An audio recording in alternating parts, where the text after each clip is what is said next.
Hello! Welcome to the 8 Eyes on 3 Guys podcast. This is Brent and I'm your host. Welcome. Hey there, how you doing?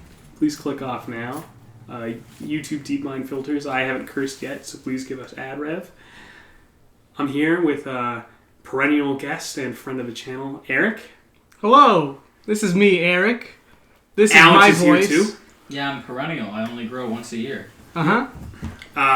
I'm also joined by a few guests, two people who have never been on the podcast before, and one returning guest. Our returning guest is Dayton. Yo! We're also joined by Logan. Yo! And Nate. Hello. You might need to speak up, you guys, to get caught on the mic, because you have to talk at a weird volume. Because, we're recording this off of a Fisher mic. Oh, the mic is over here, right. You have to talk. You really botched that joke, Brenton. You really couldn't stick the landing. What? What's it called? Is it Fisher Price? Yeah. I was expecting. Well, you know what? It can Fisher go fuck itself. Dinosaur. Yeah, but we're a minute in, so it doesn't matter anymore. Yeah. Demonetized. We're watching. We're not big enough to get monetized anyway. Dude, we have an episode called Anne Hathaway Stomps on Her Husband's Balls. We also have an episode called Every Movie Has a Hitler. Yeah, that's true. This is an R-rated podcast. Yes, this is an R-rated podcast, except for 30 minutes of the first episode where I don't cuss. Wow, Yeah. you're probably pretty proud of yourself for that. No, it was for a joke exactly 10 seconds after I went, I don't cuss on this podcast, where I scream profanities. It was the lowest hanging fruit of all time. But, if you don't pick the low-hanging fruit, what the fuck are you doing?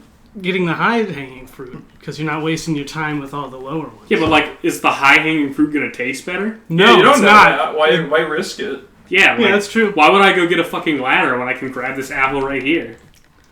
That's a fair We point. watched Into the Spiderverse. Yeah, Into the Spider-Man Spiderverse, everybody. Into the Spiderverse. Whatever it's called. You guys want to talk about the Spider-Man movie? Well, what is it about? I mean, I think someone should give us a synopsis. We're not going to answer your questions because we just uploaded them. You haven't asked any Eric questions. took about 8 years to upload all the Yeah. podcasts, and now he's back, so we're doing season 2. All of that topical humor from 6 months ago is fucking dead.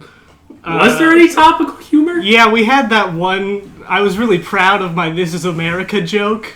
That's not gonna land now. Yeah, that's not gonna land at all. Oh well. Let's see. Let's keep it present with this Brexit joke. Article 13. Donald Trump. Yeah. Who?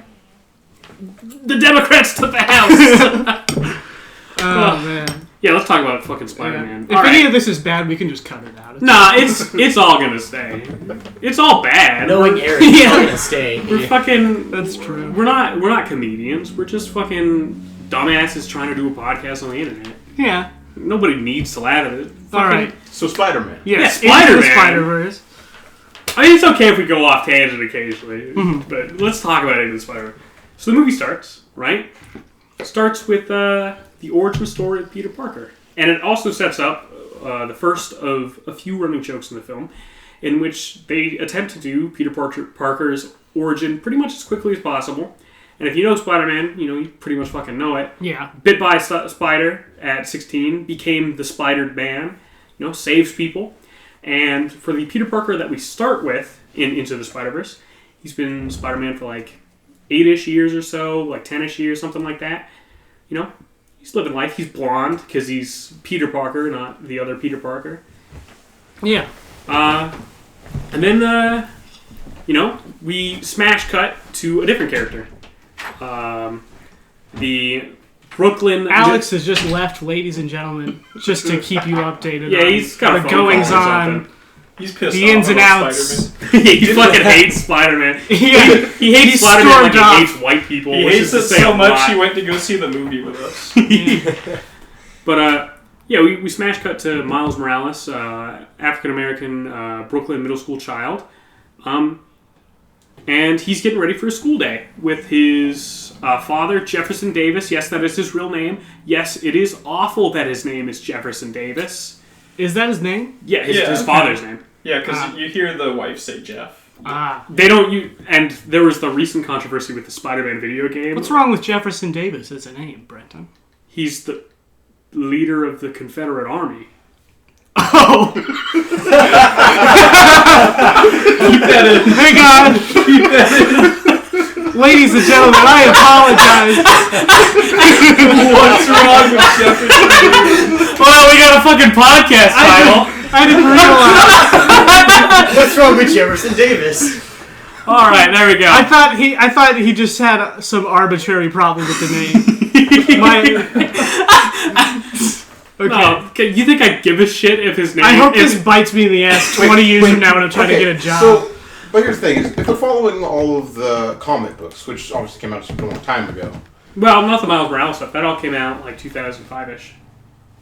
Miles Relatively Morales. speaking, I mean, Miles- I'm Miles- not that old. That's a long time ago for me. Miles Morales showed up after.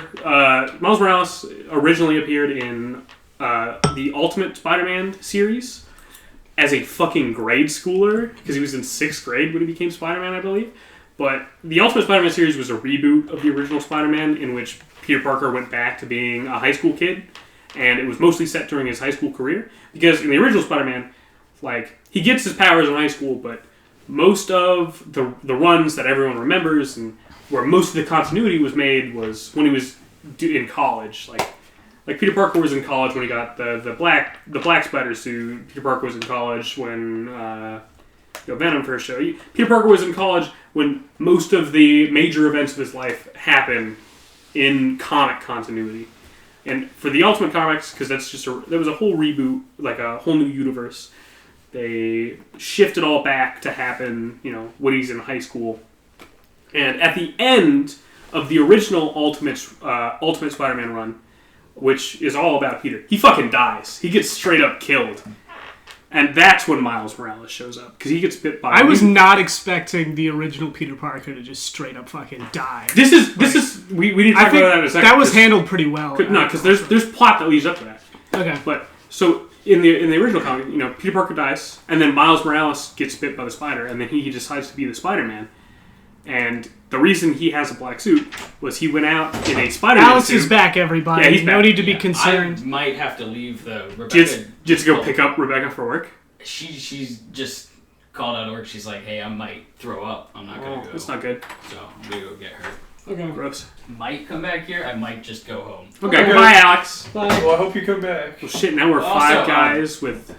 Burgers and There's fries. Black Spider-Man, then there's Black and White Spider-Man. He's played by Nick Cage. Yeah, that's true. That's right. But that's later on. That is later on. Now we're 5 5 guys guys. with 2, 4, Are 6, you 8. serious? We are 5 guys with burgers and fries. Wait, the Yeah. noir one was played by Nicolas Cage? Yeah. I didn't know that. Well, we continue talking I about know. Spider-Pig is John Mulaney. Yeah. Yeah. I don't know who plays Penny Parker. That's the only one that... Brenton, you have weird hang-ups about John Mulaney, don't you? Yeah, I don't like John Mulaney. Why? Because he's not that funny. I disagree. I don't have a weird hang-up with John Okay, Mulaney. alright. Fucking I thought psycho. you did. I thought I it was just some don't weird... like John Mulaney. I think Okay. he's not that funny. Oh, okay. Anyway. Wait, did John... what's that fucking Comedy Central show that's about the guy... Oh, Nathan For You. It's the Oh, yeah. Is that John Mulaney? No. He was on That guy's fucking... name is Nathan Fielder. Nah, John Mulaney was on Kroll's show. He did the old people. Oh! Oh, hello. It's that. Oh, yeah, Oh, he's on Oh Hello. Do you not for like Broadway. Nathan For You? No. Nathan For You. No, Nathan For You's fucking hilarious. Okay, I was gonna say, that's fucked up if you hate that. I was gonna say if John Mulaney was in that, that's probably my only thing he's done that I really enjoy besides Into the Spider-Verse. What about Big Mouth? Yeah, no, Nathan Fielder. Big Mouth is Oh, I love bad. Big Mouth. Oh, the pig was Andrew Gloverman from Big Mouth. Nick, what are your Peter thoughts on Big Porker Mouth? is I didn't know plays that. Andrew. Yeah. I had no Yeah, idea. John I Mulaney. see Yeah. that. Not. God, ugh, Big Mouth. Ugh. Oh wait, Big that's Mouth? who John Mulaney is? Yeah, John Mulaney. I never knew the name of the guy who did the voiceover. I Big just... Mouth is like a 6.5 out of 10 show, but I've watched both seasons. I've What's watched. wrong with Big Mouth? See, Hey, let's take a 2-minute break from Spider-Man. to Tell me talk why you about hate Big Mouth. Yeah, Yes. no, let's get into it. Well, okay. Like Big Mouth is fine, and I genuinely enjoyed most of the first season. Uh-huh. Like, there's some really funny bits. Like, Like in the first season, like anything with the puberty monster in the first season is like genuinely, actually funny. Really, he's the worst character. He's the best character. He's just sex jokes. Yeah, that's why he's the best. I say anything. That's every joke, though. I say anything with Jay is the funniest part of the first and second season, especially when Jay talks about his pillow and the entire episode about Jay and his pillow. See, but that's where I completely disagree. I think Jay is just like I really like the actor that plays Jay, and he's just playing that guy but weirder. But like, I don't know, Jay's just like real annoying. I like all the. I don't mind when he comes up and he cracks a joke, but then he stays in the scene for another 3 minutes, and I go, so this is what it's like to hate. But I mean, I think a lot of the jokes are good. I just don't like the way that it looks. I don't like any of the. I have literally nothing against Big Mouth except for the fact that I'm like, man, like I like Nick Kroll, and I like a lot of what Nick Kroll does. Yeah. But, like, this show kind of looks bad, and not all the jokes land very well. No, but the ones that do land land pretty well. Like, because I've only seen the first season, but, like, the whole song with Andrew about becoming gay. Yeah, that was great. That was great. That's that was nominated for an Emmy for Best Original Song. Like, that was super funny. But, Yeah. like, then you also have the scene in which... I don't remember her name, but it's the red hair girl. Jenny? You also have the scene in which she meets her puberty monster, and you go, this isn't funny. this is just fucking boring. And then you have to continue watching the show. I'm sure to all females that scene was funny, though. I think we find it funny as males that went through and had our own horrible... I don't know. I can laugh at, like... I think the bit where she screams at her mom is really funny. I just didn't think the other parts were. I love 30 Rock and shit. Yeah, like 30 that. Rock's fucking hilarious. 30 Rock's amazing. Yeah. Have you watched 30 Rock, Dayton? I wanted to watch it when I finished The Office. You would like 30 Rock. You would like 30 Rock. I couldn't decide between that or Parks and Rec. Have you I just finished 30 Rock either. is definitely better. Have you done Community all the way yet? No, well, like I said, I got to season 2, but I made the horrible mistake of just watching it all like in one sitting. Is that Alex's car? Don't think so. It's not my car.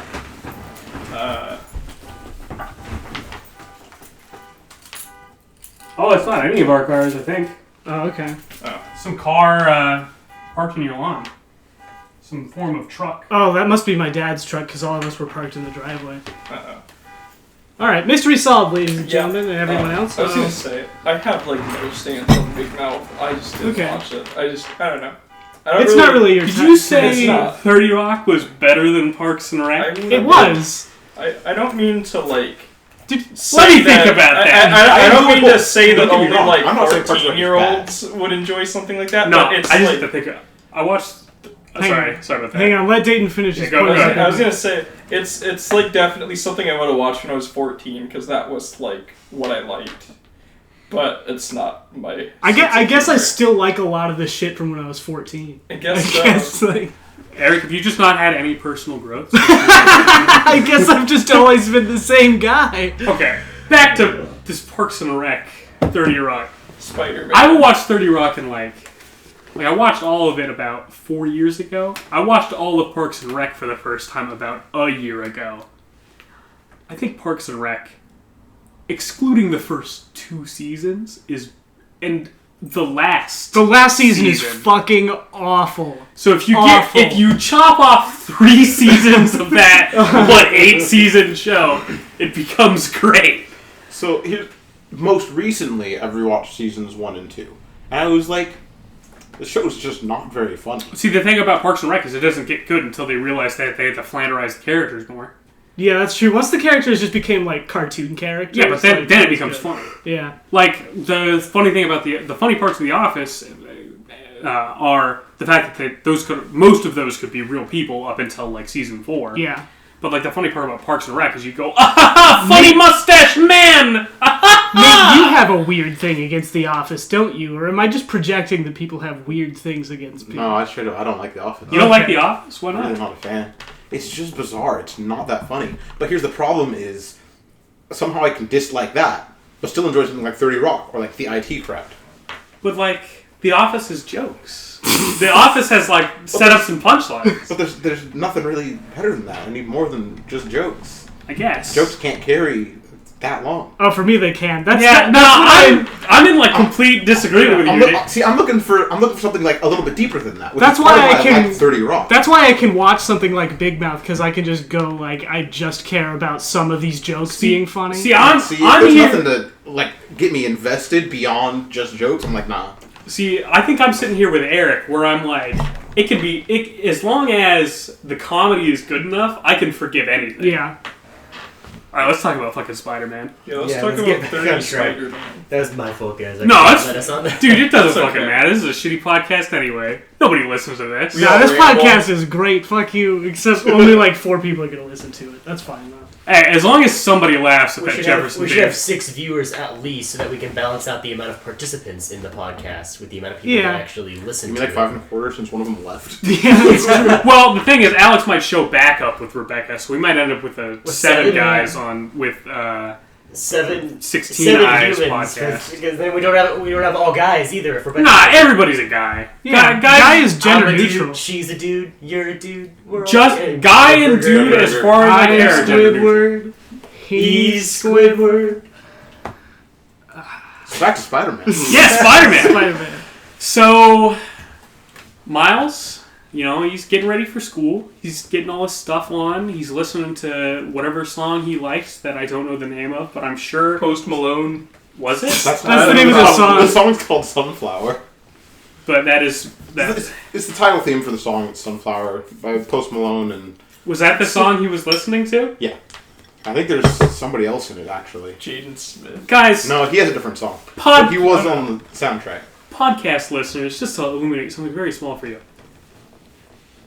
I do not know who Post Malone is. I know what he looks like. You're in the same room as him. Yeah. I'm in the same room as Post him. Malone just looks like me, but with But, like, tattoos on his what- face. Is He Post looks like Malone Ugly Eric. a singer? Yeah. He's technically considered a rapper, but he's more He of doesn't- a singer. He doesn't call himself a rapper. Yeah, He calls himself a rock star. Or at least he used to. kind of. Jesus. Kind of. He's Yeah. Wasn't there a whole Post Malone- controversy where he was Rockstar. talking about how, like, oh, you shouldn't listen to rap when you're, like, sad or something? Or, Post like, Malone. he was is talking like, about how, like, like take R&B and just make it not sexually charged at all. And you Ah! have Post Malone. Ah! That's like the best part of R&B! Imagine He's got if this you weird, could, like, kind of off-brand white guy just doing this, like... See, the only thing I know about Post Malone is I know that his album is called Beer Bongs and Bentleys, right? yeah. Well, so that's a didn't more know recent that. one. He's been around for quite a while. 'Cause I only Jeferson was a pretty big song when it came out, and that was a long while ago. I only know about that album because it fucking would YouTube would Oh, recommend it to me I like looked it every up. other second. It's one of the guys from oh fuck, what are they called? They made Black Beetle. Ray Shremmer. Ray Shremmer, yeah, it's Sway Is it Lee. freaking... Oh, yeah, Sway Lee. Yeah. But yeah, so Miles is listening to his music. He gets pulled out of his music. He's getting ready for school. He's packing all his Wait, clothes. okay. So, synopsis generally consists of, like, a paragraph. Nah. We're going- We do the whole movie because we have bits about the whole movie. We're gonna Yeah. get taken down because you're describing the entire movie. in Yeah, we're every gonna get detail, and copyright it's like pirating the movie. Article We 13 literally haven't Article moved past 13 the first is 10 about to cover seconds of the review movie. For mentioning a character. We literally. The European Union. They're just looking to cut your head off right now. I'm dying. Brendan, do you think a 2-state solution is possible in the Israel-Palestine conflict? Yes. Nate, your thoughts? Logan, your thoughts? So back to Spider-Man. I don't even We know that. we It's haven't way too even complex exited for the an first animated 10 movie. seconds of the movie. We haven't even started the fucking synopsis. Alright, we're listening to Sunflower, Post Malone. I tried Get so flooded with hard. music. Continue. And then, so he leaves his home. He says some stuff to his mother and father. We get a little bit of character development there, I think his mother's a Latina. His father's, obviously Jefferson Davis, leader of the Confederate Army. His father takes him to school. You get like a funny, you get a nice moment where you see Miles interact with the kids from his previous school, and you get to see him at the top of his social game, and then immediately after you get to see him as a social dud in his new school.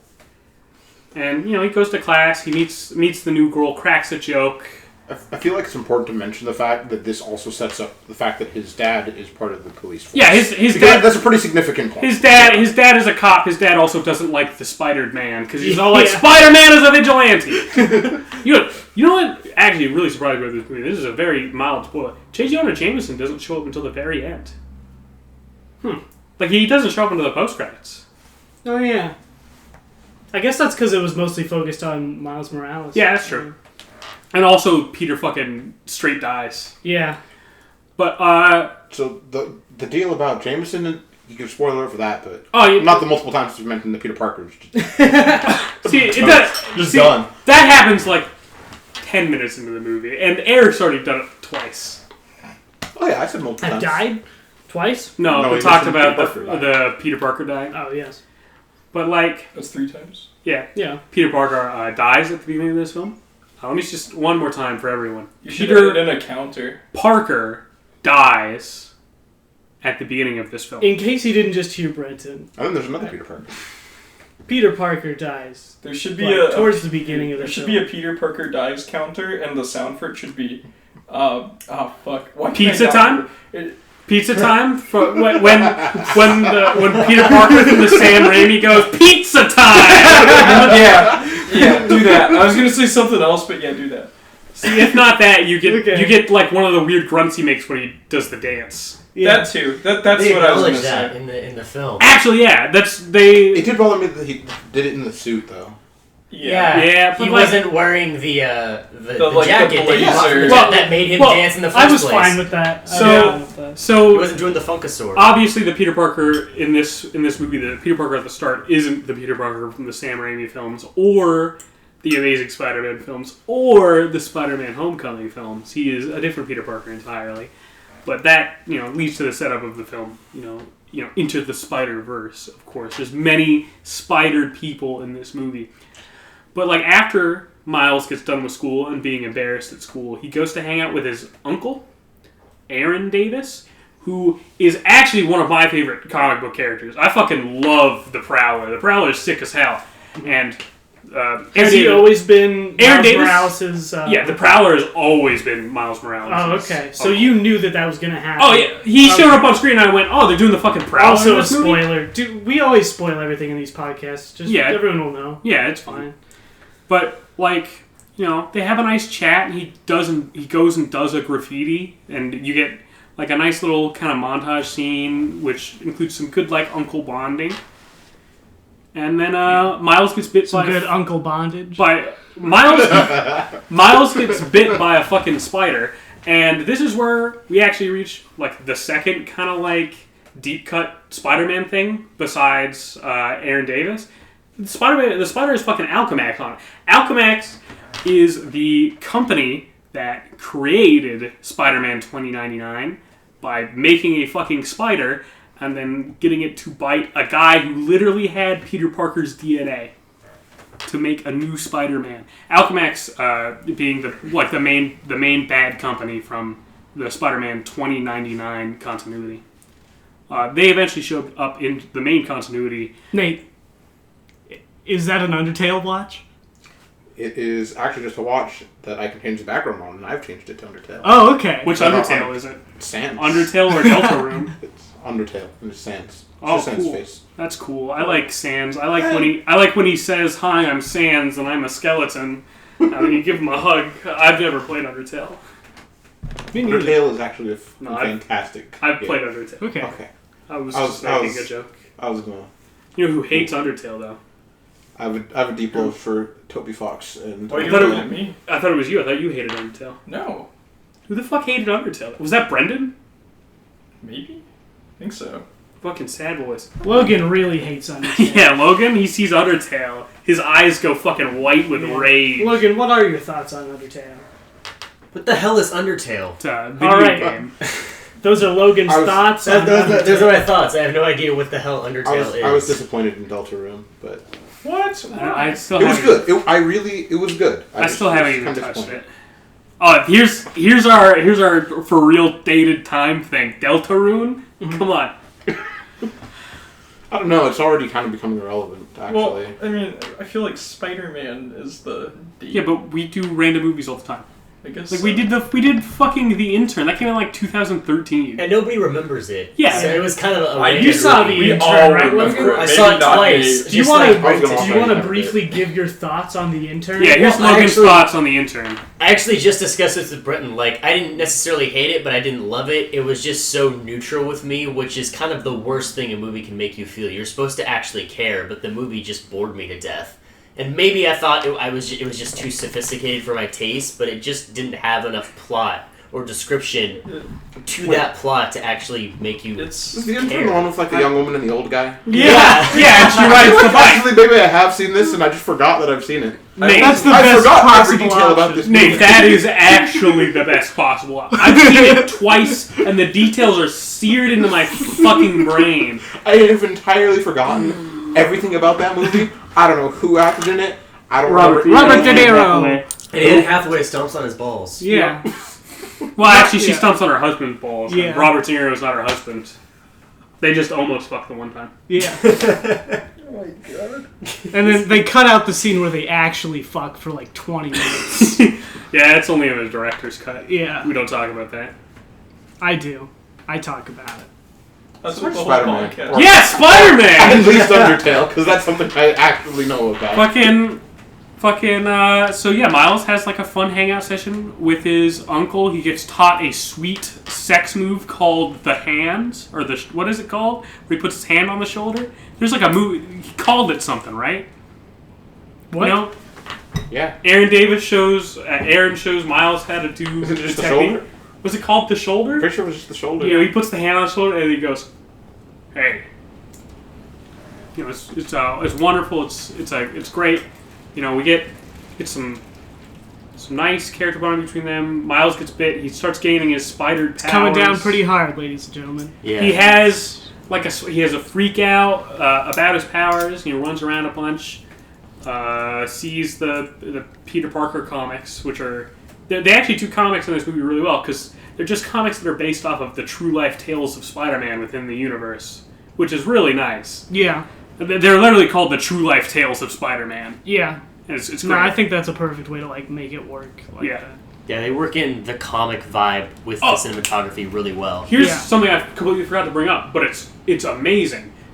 They actually got it approved by the fucking Comics Code, which is insane. Because the Comics Code is the old code that you used to have to pass your comics through to get them published. But it was pretty much like no cussing, no drug use, no using horror or terror in the title of your comic, and no promoting sedition against police officers in any way. And like, it's probably actually up to the comic code standard, but it's really cool that they went and did that, because that's like a really fun callback for people who care about comics. Yeah. Let's see what else. Oh, so yeah, he gets his spidered powers, right? Yes. And he goes back to check on the spider to make sure it's a regular spider, to make sure he's not becoming a Spider-Man. And then it glitches out. And then it glitches out, and he's like, "Oh fuck, that's not good." That's exact dialogue. Yeah. And then he falls into a Spider-Man Spiderverse. fight. Oh. He falls into the Kingpin, played by Liev Schreiber, in a great, incredible, actually perfect casting for Kingpin. Yeah. Kingpin's design is fucking awesome. Kingpin's design in this film is absolutely the best thing about the film entirely. Yeah, I loved it. He looks like a fucking fridge. I felt like throughout the movie, all I- his head got like lower though. I Like could- there's one shot where it's like at his stomach. All I could think about was like Gru from Despicable Me Oh, the yeah. entire time. The Kingpin kind of looks like Gru from Despicable Me, but if But Gru like ate a fucking fridge, but also Yeah, with his and had arms like and legs, Bernie Sanders posture. Like, yeah.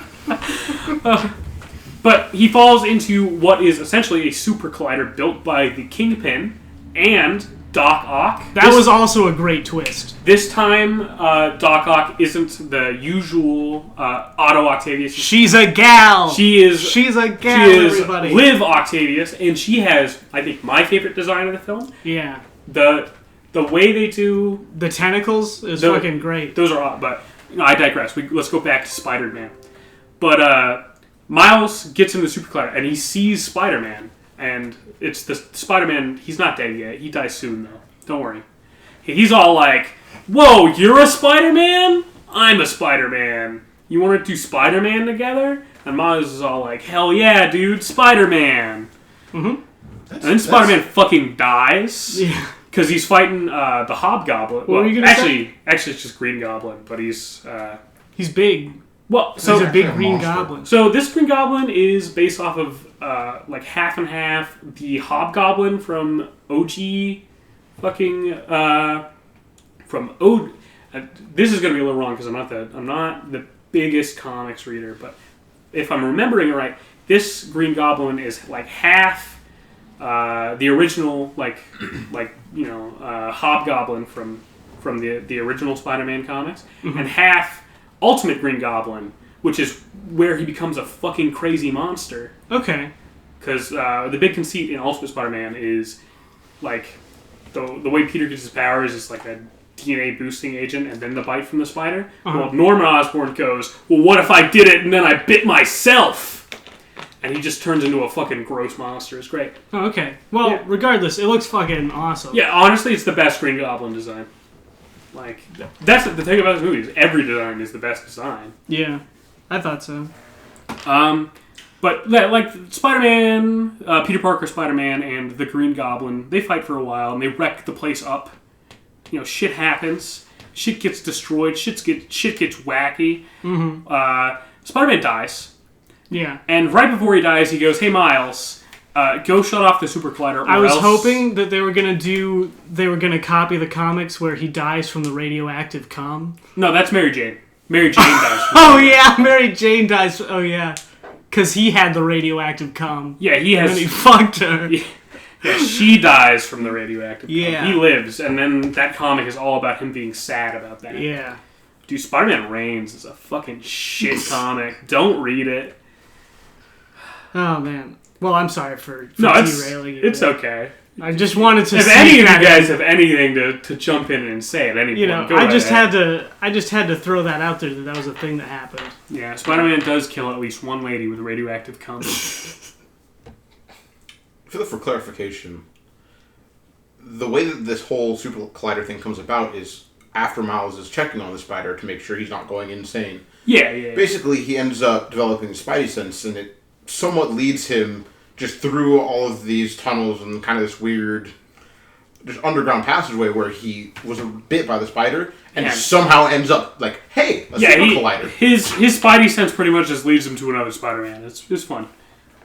And we also see another villain in this scene besides Goblin and Kingpin. We see Tombstone, which is really fun. That was? Yeah, that's Tombstone. I didn't know who that was. Tombstone's like a Colossus was here. Now Tombstone's like a low-level street villain in the Spider-Man verse. He's just a fucking weird gray boy with enhanced strength. He's okay.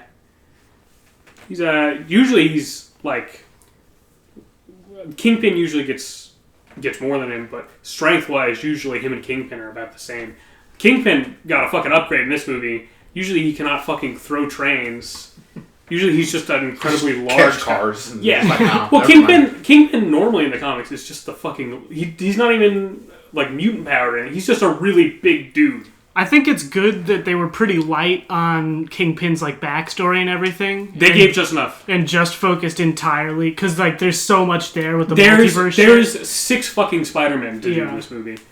But okay, well there's 7 actually. There were 7 and then one of them died. But I was keeping track too. I'm thinking there's actually 7 existing Spider-Men. And then they add 2 more right at the end, but we don't get their backstory. Well, I tried to like understand because like the first 3 kind of made sense to me. Like it was almost like Miles Morales is kind of like an even younger version, like if Tom Holland's version didn't exist. And then the oldest Spider-Man was the Tobey Maguire Spider-Man because he ended up with Mary Jane. I was going to do when we got around to, because I don't know Penny Parker that well, but I know Spider-Ham, and I know Spider-Man Noir, and I know Spider-Gwen's origin's pretty good. I was going to give them slightly expanded ones just because they have interesting stuff in the comics. Like Spider-Man Noir, you know how he says that his Uncle Benjamin dies? You want to know how he fucking dies? He gets goddamn eaten by the Vulture. That's how Spider-Man Noir's Uncle Ben dies in the comics. That's awesome. Oh, damn. Spider-Gwen, you want to know why she's so sad? Her Peter Parker, he turned into the fucking lizard and tried to kill her and then died. Oh, shit. Guess what? He just shows up randomly as also, a resurrected lizard man. Also, Gwen Stacy dies in, like... Well, Gwen Stacy is, like, the first big comic death in Spider-Man's comic run. Gwen Stacy was a girl that Spider-Man dated for a while, and then she gets killed by Norman Osborn. And in what is essentially one of the most pivotal, Spider-Man stories of all time. And then eventually you get the Spider-Gwen stuff, which is an alternate continuity in which Gwen gets bit and instead Peter dies. Okay, yeah, back to Spider-Man. So fucking Miles runs away and he starts getting chased by the Prowler. Mm-hmm. But he gets away. He gets out of there. He gets good. And he decides to go buy a shitty Spider-Man suit, and that's where we get our nice Stan Lee cameo. Talks to his dad a bit, I'm pretty sure, at some point. I don't remember which of those happened first, though. He goes to Peter Parker's funeral, where he sees Mary Jane speak, and it's probably the best design for Mary Jane out of any of the films. Mm-hmm. Well, can we talk about the scene where we find out that, or where everybody's like realizing that Peter Parker has died? Oh, yeah, go ahead. If you're going to bring it up, do it. I just thought that was... No, if you're going to bring it up, do it. I thought that was a well... You're going to make me talk about the whole fucking thing? You do it. Except... Come on, Eric, you got something to say? Except I thought the music choice was very distracting at that moment. Yeah, there is like a moment where it gets very revealed that Peter Parker, as Spider-Man, has died. And a lot of people get very sad. Like, I would have preferred that whole scene. I think it would have been better if they just had, like, an original soundtrack instead of playing, like... The licensed stuff that they had. I don't know, the licensed music that they had is all, like, pretty good. And it all reflected like Miles Morales' music taste, which I really liked. Okay, that's a... every piece of... So, speaking of the music that you're talking about, a lot of those songs, so like Sunflower, for example, it was written for this Spider-Man movie. It's not just something that they picked out and chose. Like, it has its own original soundtrack, and they just have a lot of current and kind of big-name hip-hop artists made the soundtrack. It's a very minor nitpick. I just thought that was a little bit... I would have just preferred... You would have preferred a different musical choice? Just something with no lyrics, because I liked all the shots and everything of everybody, like, in the city, like, figuring out that he's dead and everything. Yeah, and? Do you think more just this one scene versus the just entire that movie? scene? Yeah, just that. Honestly, the score for the film is pretty excellent all the way through. Yeah. I was going to say, like, watching it, especially kind of the scene where it's overlooking the city and stuff, I really like the fact that hip-hop and rap are becoming a lot more prevalent in media than they used to be, which is partially just because it's becoming such a big genre overall. Hip-hop and rap could like... There's so few films that are scored exclusively with hip-hop and rap, but that's like such an interesting like genre of film scoring. Yeah. Well, it's just I like that it's becoming more common. Yeah, I agree. Like you know what movie also did a hip-hop / rap film score really well? Venom. Wow, I haven't seen Venom yet, but that was fun. I was gonna real. Is that facetious? Eminem did like the title song for that. Dude, not only did Eminem do the title song for that, you know who else did a song for Venom? Run the Jewels. Run the Jewels. Guess what? That song fucking bangs. Okay, it's good. It's still for Venom. Though. Yeah, it is still. Okay, wait. I need to know your take on Venom. Then did you guys not? I haven't seen it. I enjoyed Venom. I like Venom, but you guys apparently did not like the score. I haven't seen it. Oh no! I just didn't like Eminem's song. Most of the rest of it was all. Try to Venom. See, it sounds stupid. Like, you have this master lyricist, and it just Eminem master lyricist, whatever. Hold on, I'm not an Eminem fan. We can go into this, but you have somebody who is very, very good with words, with sentence structure. I have the best words. Who can actually, put together like a full-on good line of lyrics. Yeah, as And he chose to as repeat- Eminem once said, I have a mouth like a machine gun. Rat-a-tat-tat-tat-tat-tat-tat. Again, we'll get that. I'm not an Eminem fan. As I'm not- Eminem I'm once not trying said, to defend fucking Eminem. magnets, how do The they entire work? point here is that I don't like this Eminem song. My entire point is that he knows more than one word, but the entirety of that song just sounds like it's a speech impediment. That's true. He's all like, I'm It's Eminem. it's more so I'm the rapping chorus about of the Venom. song. The only thing about that song is that like the verses I'm don't gonna line up. end them. I didn't see Venom. I just assumed it would be bad. Oh, you need to see Venom. It's I I enjoy It's not nearly. It doesn't. Don't expect it to be like this super, super high quality film. Okay. Not. For what Well- it is, it was really fun. Okay, Well, I heard it's it's like a really great, fun like, movie. it's like a Like, 2000. should I watch Venom immediately after watching Into the Spider-Verse? Because that's They what have I'm hearing. Entirely different vibes. They are very different. They're very you can't compare the two. I don't think I intend to watch Venom. I was just waiting for it to come out on DVD. you didn't want to spend your money on it to see it in the theaters. I almost did. Also, but nothing. I didn't. Zero. Absolutely zero. Like Spider-Man 3. It's not even close to the same deal. Oh, okay. I Okay. did really, really like how they portrayed Brock, though. I mean, yes, I liked Eddie Brock and the actor that Tom Hardy that they chose to portray him. Yeah, I like the plot Tom Hardy. He makes takes me Tom way too Hardy. long to pick up. Like the villain doesn't come until way later. I feel, and Yeah, like the 80% of the movie is focused just on like him getting the venom, and like even then, the Venom doesn't come in until you're like halfway through the movie. I like that And we're then getting through suddenly- this Venom synopsis more faster than we're getting through this Into the Spider-Verse synopsis. This is your fault. I don't care. We will go through this film detail by detail because I have stuff to say. So the thing with Brock and this movie, like the pacing. Keep going. The pacing was really odd. I agree. The thing that made the movie. Let me is ask that- something about Venom. Let me ask something about the movie Venom. Real quick, I have a question. There's no Spider-Man in Venom, is there? Not really. Then why the fuck is he called Venom? Why does he look like a big Spider-Man? Well, it's Like the whole point of Wait, no. the whole point of Venom in the comics is like Peter Parker strips off the black suit, and then Eddie Brock, this guy who also worked at the So there's Daily me- Bugle, there's- was like, "Fuck you, Peter Parker," and put it on, and then like fed it his rage until he became a murder monster. So the murder monster thing's the deal. Like that was the whole eating heads thing. Like that's just there. Isn't But- that rated PG-13? Dude, Brendan would It is totally be Venom. Definitely PG-13. I definitely think Jesus. it probably shouldn't Wouldn't be. It was kind of on the edge a little bit. It's like I wouldn't take my little sister to see this. Not in the slightest. It was R originally, and then they cut it down. Yeah, they cut it down. Yeah, it's like what they did with Once Upon a Deadpool. They just See- took the original Deadpool 2. See, but that's This that's is my like third fun. separate discussion about this. Once Upon a Deadpool's cool though.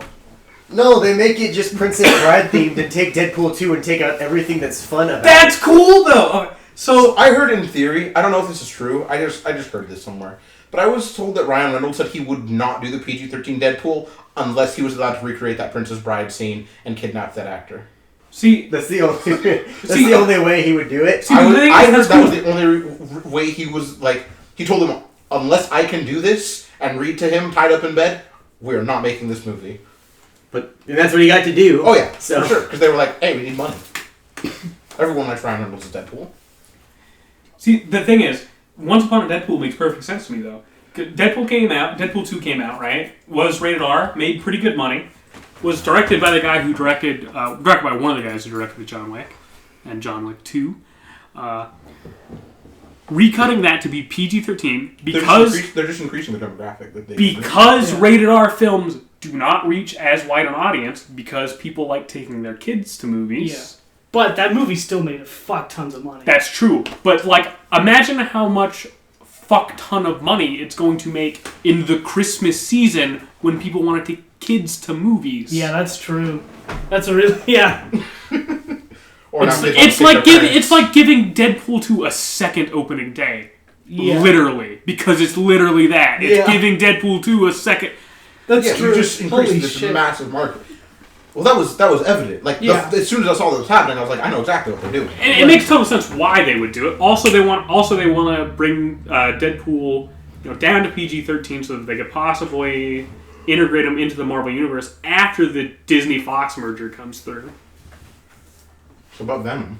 Well, sweet. Oh, Spider-Verse. So that's Spider-Verse. No. Hold on. One last point. One last point about Venom before we get back to This the is just good a Marvel Spider-Man podcast movie. at this point. Yeah. The entirety of that movie really seemed focused around the interactions between Brock and Venom. Because Venom, unlike Spider-Man 3, is like a full-on sentient being Let me with ask- his own Let personality. me ask one more question. Wait, don't about they that. make But he's out? got his full-on like. That's what character I heard. I development heard going there's on. a lot of like, and like yeah. it was really intimate. It got weird. Yeah. It definitely got But- weird. Is the Venom symbiote voiced by Tom Hardy? No. I doubt it. They some should fucking recreate crazy Call Me deep- By Your Name, but with Venom and Brock, and Venom does the cum peach.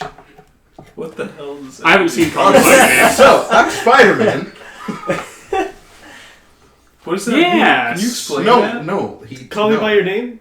No, the compete? Yeah, that's from Call Me By Your Name, a French movie What is that? about a gay couple, and it's a sort of an erotic film. It's not like a porno. It got a bunch of Oscar Look, buzz. let's just say at some point somebody comes on or into a peach. Yes. I'm gonna say Christ. into. yes. I'm placing my. I want that recreated with Venom and Brock. That's all I was trying to say. That's all I was trying to say. Wait, who comes on or into the peach? Is it Venom or is it Brock? It's Venom, dude. He's the goop. He's the goop. I'd say that's What a pretty good secondary title for this podcast. I will Nah, say that's- Venom I is can't do that. No, he is the goop. Venom definitely set up for. Oh, there's gonna be Another Venom too. movie. Yeah, that movie also made fucking money. So Yeah. Well, and because they pretty much announced who's going to be. Aren't they going to do Carnage? Yeah. Yeah. Oh, okay, did they- spoiler alert. Did yeah. they finish the movie Carnage and go, gets- here's the guy who's gonna be Carnage? He's gonna be Carnage in the next one. Pretty much. Yeah. Yeah, it's Fuck Woody yeah. Or they Harrelson. pretty much just went. Oh, okay. Wow, I can't wait to not watch that movie until 6 months after it's out of theaters. I feel like he'd do a really good Carnage. See, I completely agree, but like, I also have absolutely no faith in Sony at all to make good films, except for their animated division. Yeah. Well, they Wasn't did the Spider-Verse? emoji movie. Sony, yeah, but that's Sony why I movie. said except for their animated division. Like, that's the only thing Sony, like, the only thing in my opinion that Sony really has going for it right now. Speaking As of, far as the animation of this movie was. It's fucking Awesome. stellar. It's Yeah. incredible. It's Right. I want to rewatch the movie in 3D, like I was saying. Like I'm going to go see it Dayton, again. do and you I'll know see anything- Spider-Verse in 3D. oh, you know, Do you know different anything theater, about though. the 3D at our theater? the animation controversy with this film? I do. I know No, this. I have no I know idea. this. Okay.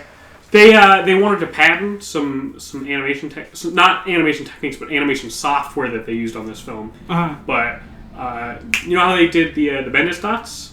What? You know how old comics had those instead of Yeah, fully yeah, colored, That's they what had I was dots. just about to talk about. They Yeah. did the dots in the film to do comics and stuff, and they also did the frame skipping with Yeah. their animation. So the way that they did those was like 2 or 3 specific pieces of software that they used to animate Yeah, on. that they And built themselves. that they built that Sony wanted to copyright, and Yeah. and people and somebody misunderstanding what that meant and writing an article led to the controversy. Yeah. Because the article was saying that they were trying to patent like the style of animation itself, which obviously would be wrong and you can't completely do. impossible. Yeah, but people were really up in arms about that. Yeah, I just heard there was a controversy. I didn't know about that, and that's literally what I was about to say.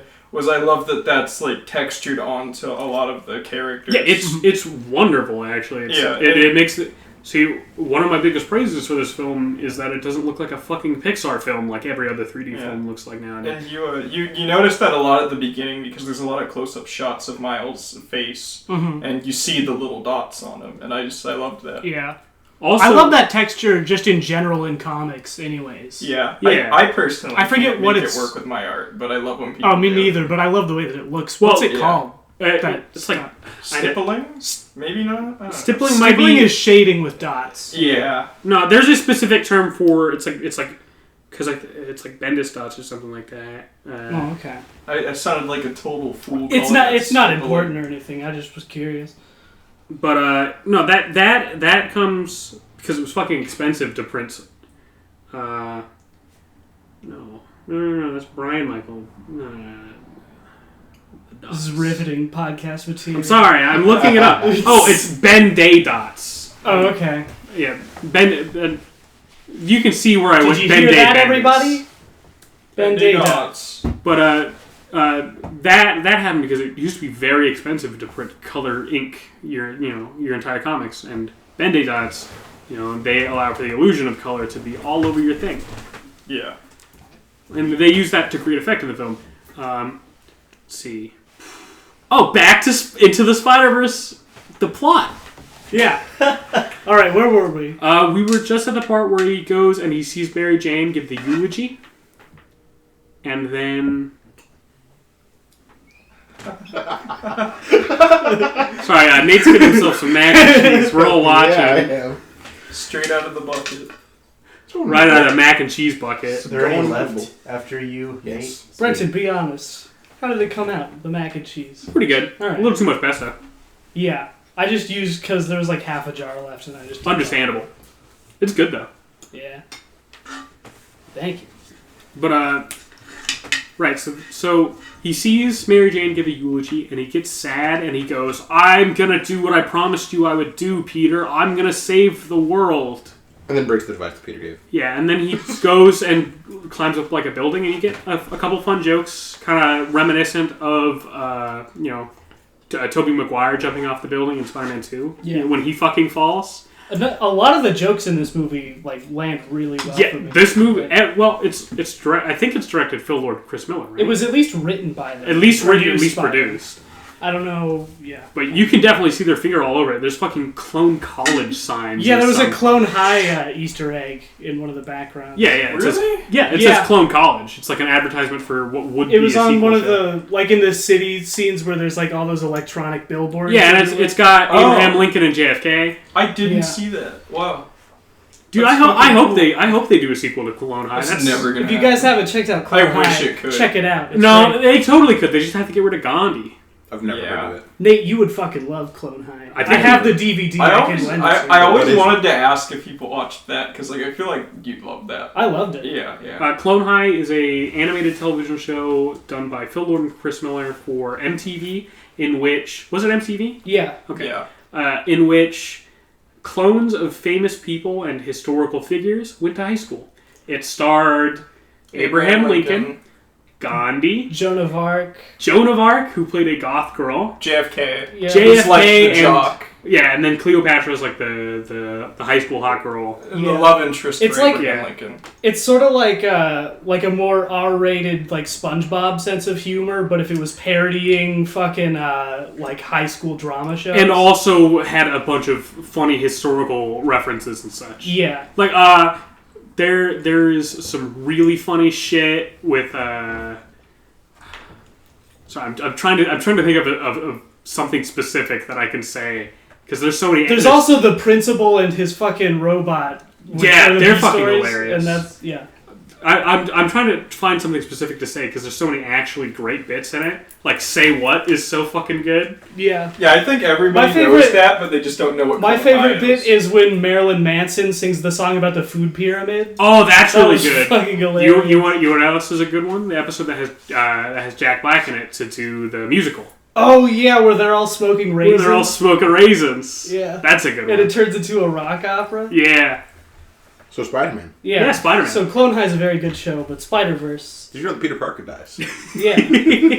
Well, Eric, if you don't do the counter for this video, that's gotta be the bit of the video, right? What? The counter for every time somebody mentions that Peter Parker dies Oh. in this. Yeah. You just gotta say pizza time. Yeah. It's gotta say yeah. I'll scan for a title when I'm listening back to it. Well, no, the title is What's wrong with Jefferson. Jefferson? Yeah, no, that is the title. That was probably Yeah. the best bit. Yeah. Okay. Yeah, he goes to the eulogy. He goes to the top of the building. He jumps off. He hits the ground. He gets sad. He breaks the thing. He meets. He goes to Peter Parker's grave, and it's there that he meets Peter Parker. B. Parker, Oh. The B stands for brown hair. Yeah. who is a Peter Parker from a different dimension who has been sent into Miles's dimension by the super collider that Kingpin has commissioned. This is very sad Spider-Man. Yeah. And he has the same origin story as the first Spider-Man in the film, but also you get, like, the second origin story bit.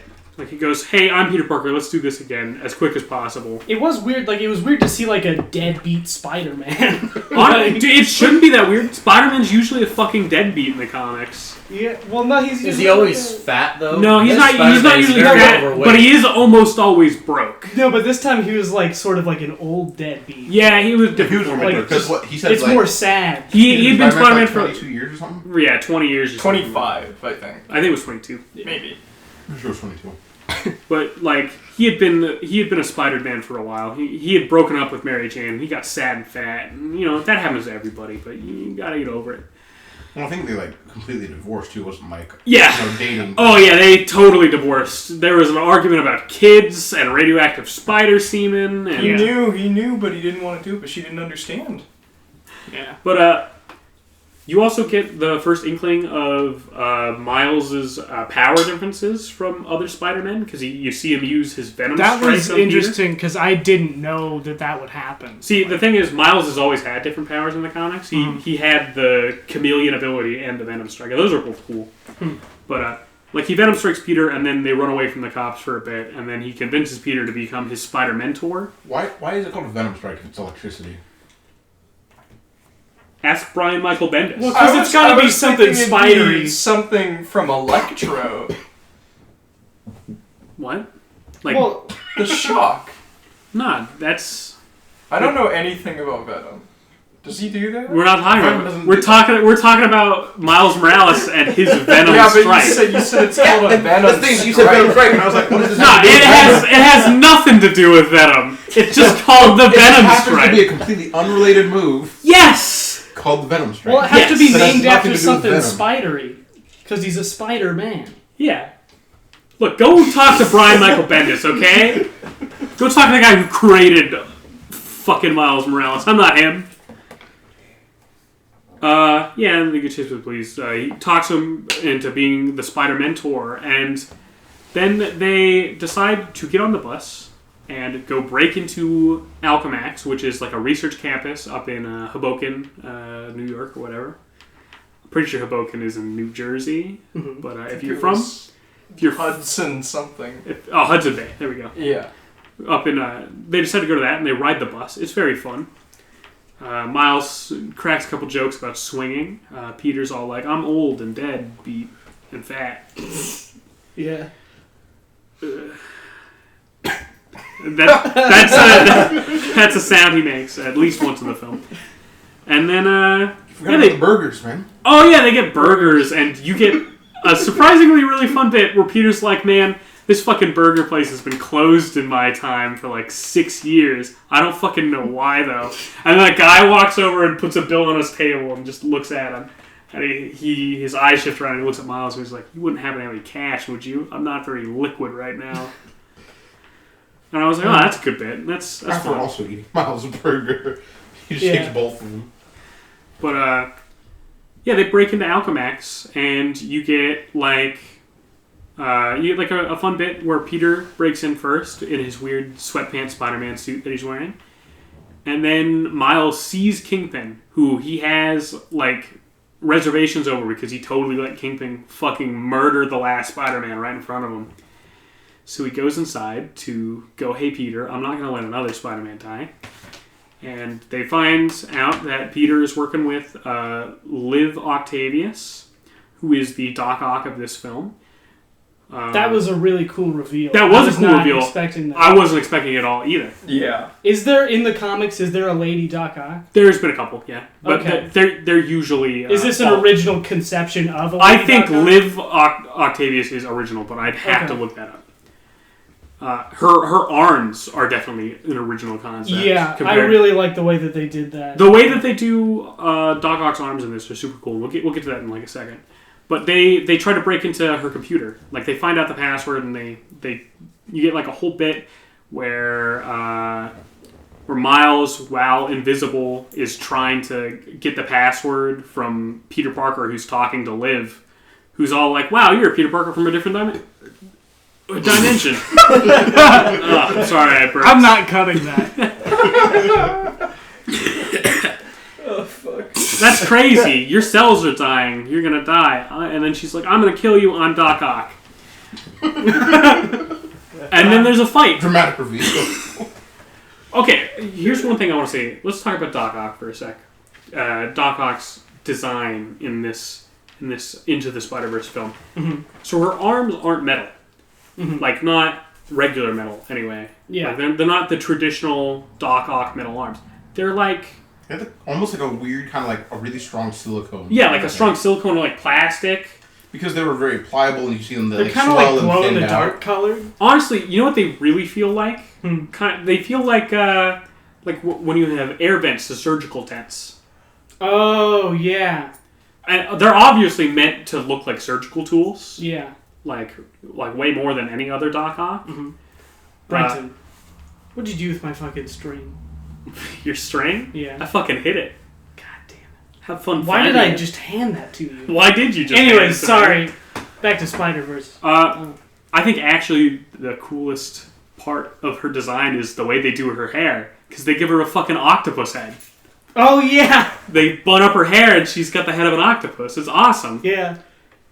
And they fight for a bit, and then Spider-Gwen is revealed as the new girl who transferred into Miles' school, although she goes by Spider-Woman in this, because she's only known as Spider-Gwen in the comics. Colloquially. Is there some like licensing reason for that? No, so the reason she's called Spider-Gwen is because before she was made, there's been a couple Spider-Woman, Oh, okay. and she is Spider-Gwen Stacy, so Spider-Gwen. Yeah. Okay. Don't ask me how Gwenpool happened. That's not a question I can answer. Okay. I forgot that was weird. That's not a question I can answer. And she has, I think, the coolest looking suit of the Spider-Men in this film. She looks great. I like Peter Parker the best. Well, did you mention the hair part? Oh, at one point, this happened when Miles, after he got bit, he goes to school and he has like a freak out. Yeah, that's I believe the second appearance of her. Never mind. Yeah, that's the second appearance. Because she shows up in the class when he makes the joke. Yeah.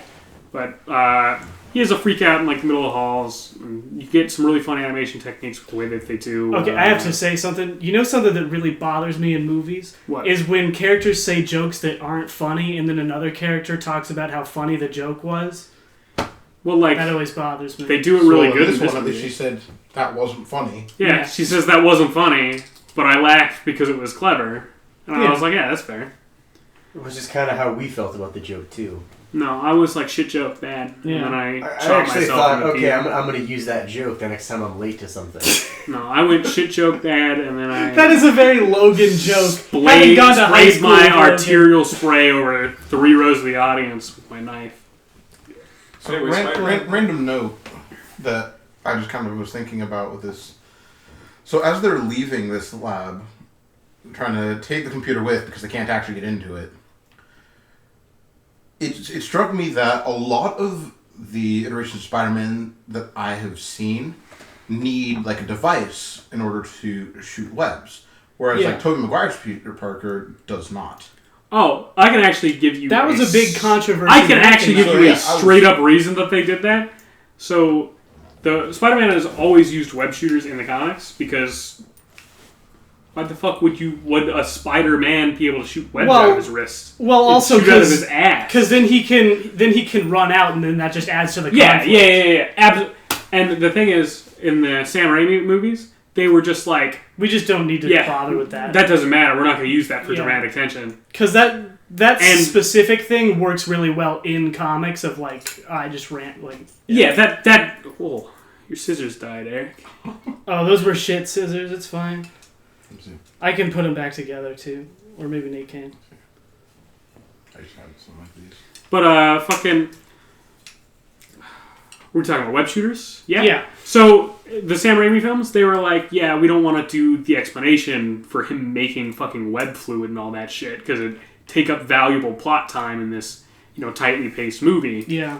So organic web shooters worked better. Yeah. See, okay, so that makes sense. I have never in my life read a comic book. No. Okay. So Not a single comic?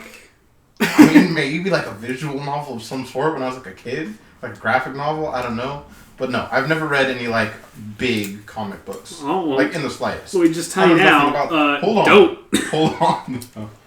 So the Tobey Maguire ones, that's the first that I knew of Spider-Man. That's the first that I'd ever seen, and then like I played lots of the games and stuff. And in the games, they don't go that kind of detail like ever.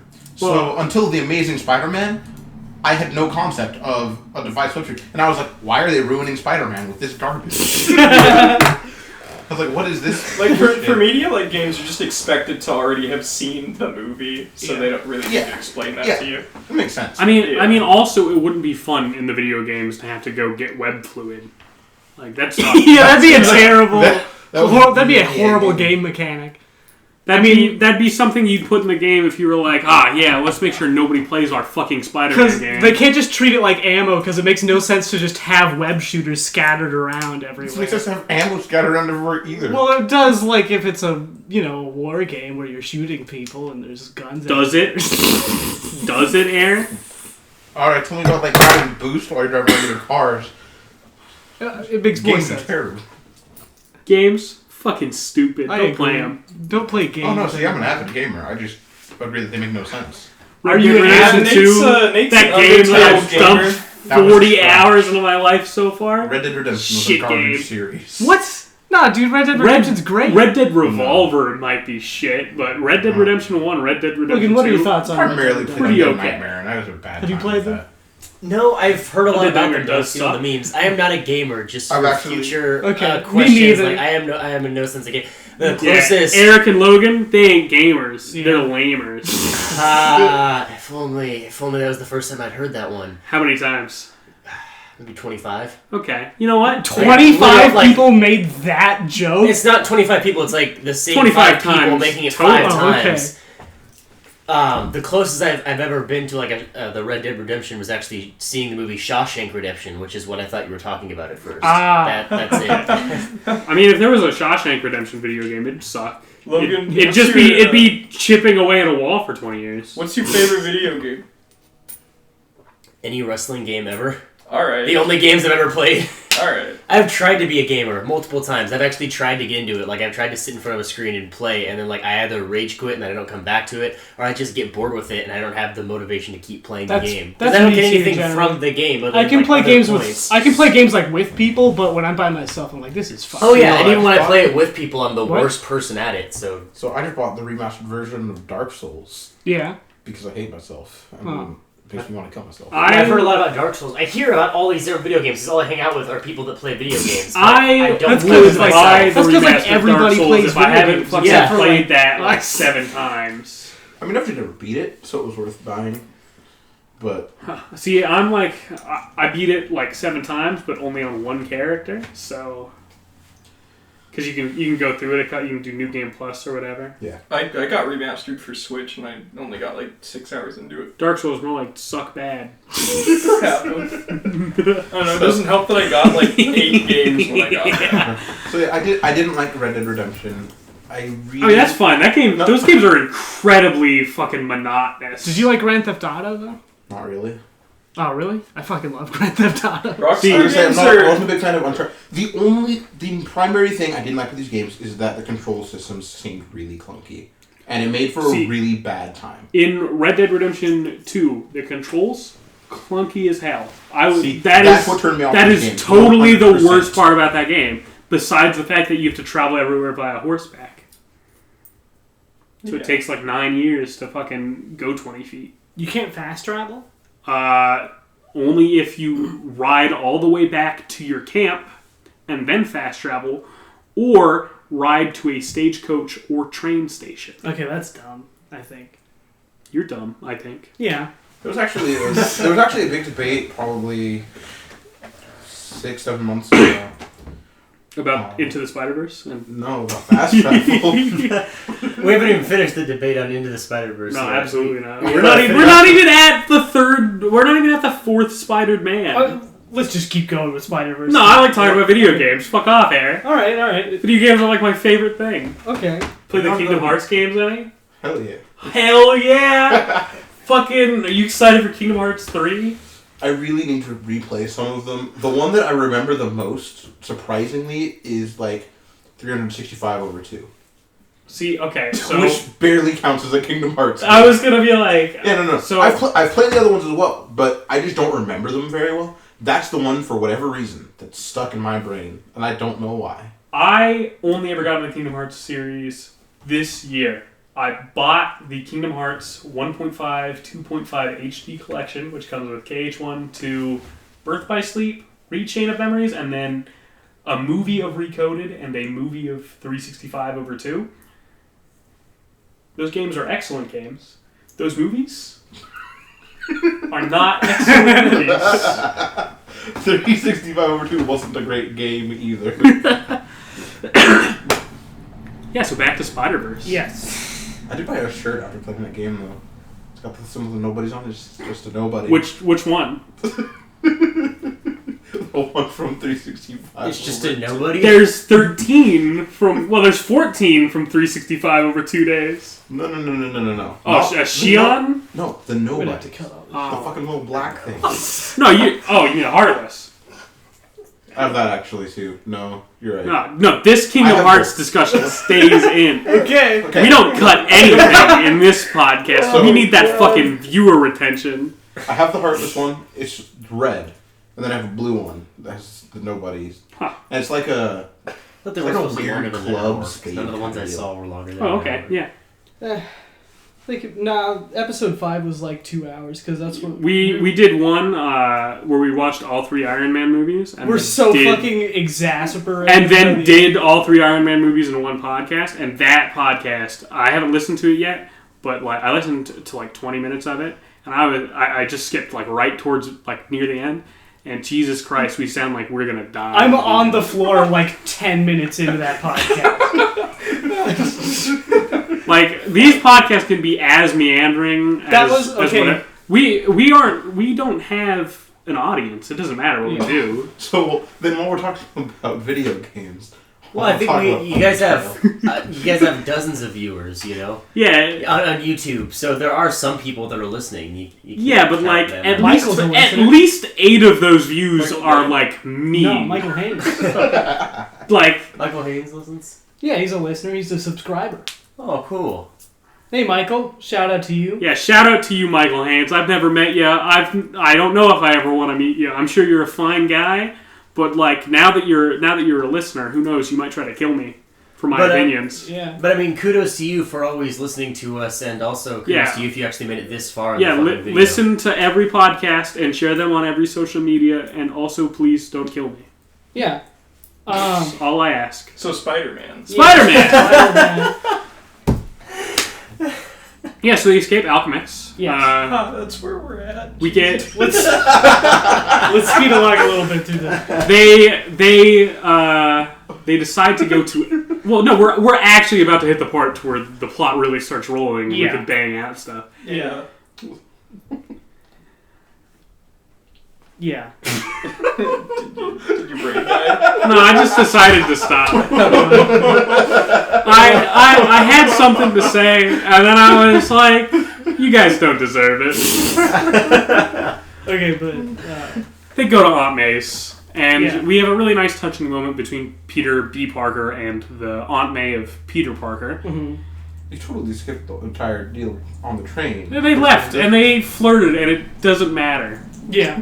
Fucking, like we get Spider-Gwen's backstory, and she's all like, "Oh no, my Peter Parker became the Lizard and then died, and now They I'm don't here." even say that. They don't They even- just say Yeah. he died. No, they show him become the Lizard though. Yeah, but they don't say it. Yo, I actually have a really fun fact about that God. scene specifically. No, this is an animation fact. Uh-huh. So the way that they took a Peter Parker model, and then they fucking transformed it into the Green Goblin model to get that lizard silhouette. Dude, sick fact. Yeah. Actual sick fact about animation today. because they didn't want to make a whole fucking lizard model for just a silhouette. Yeah.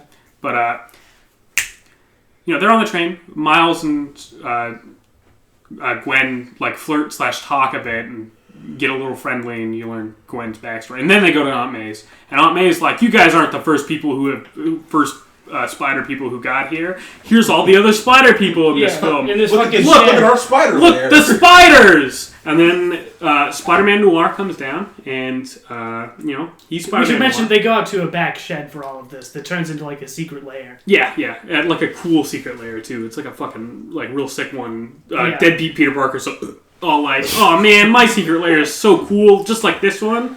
I have a spider shed."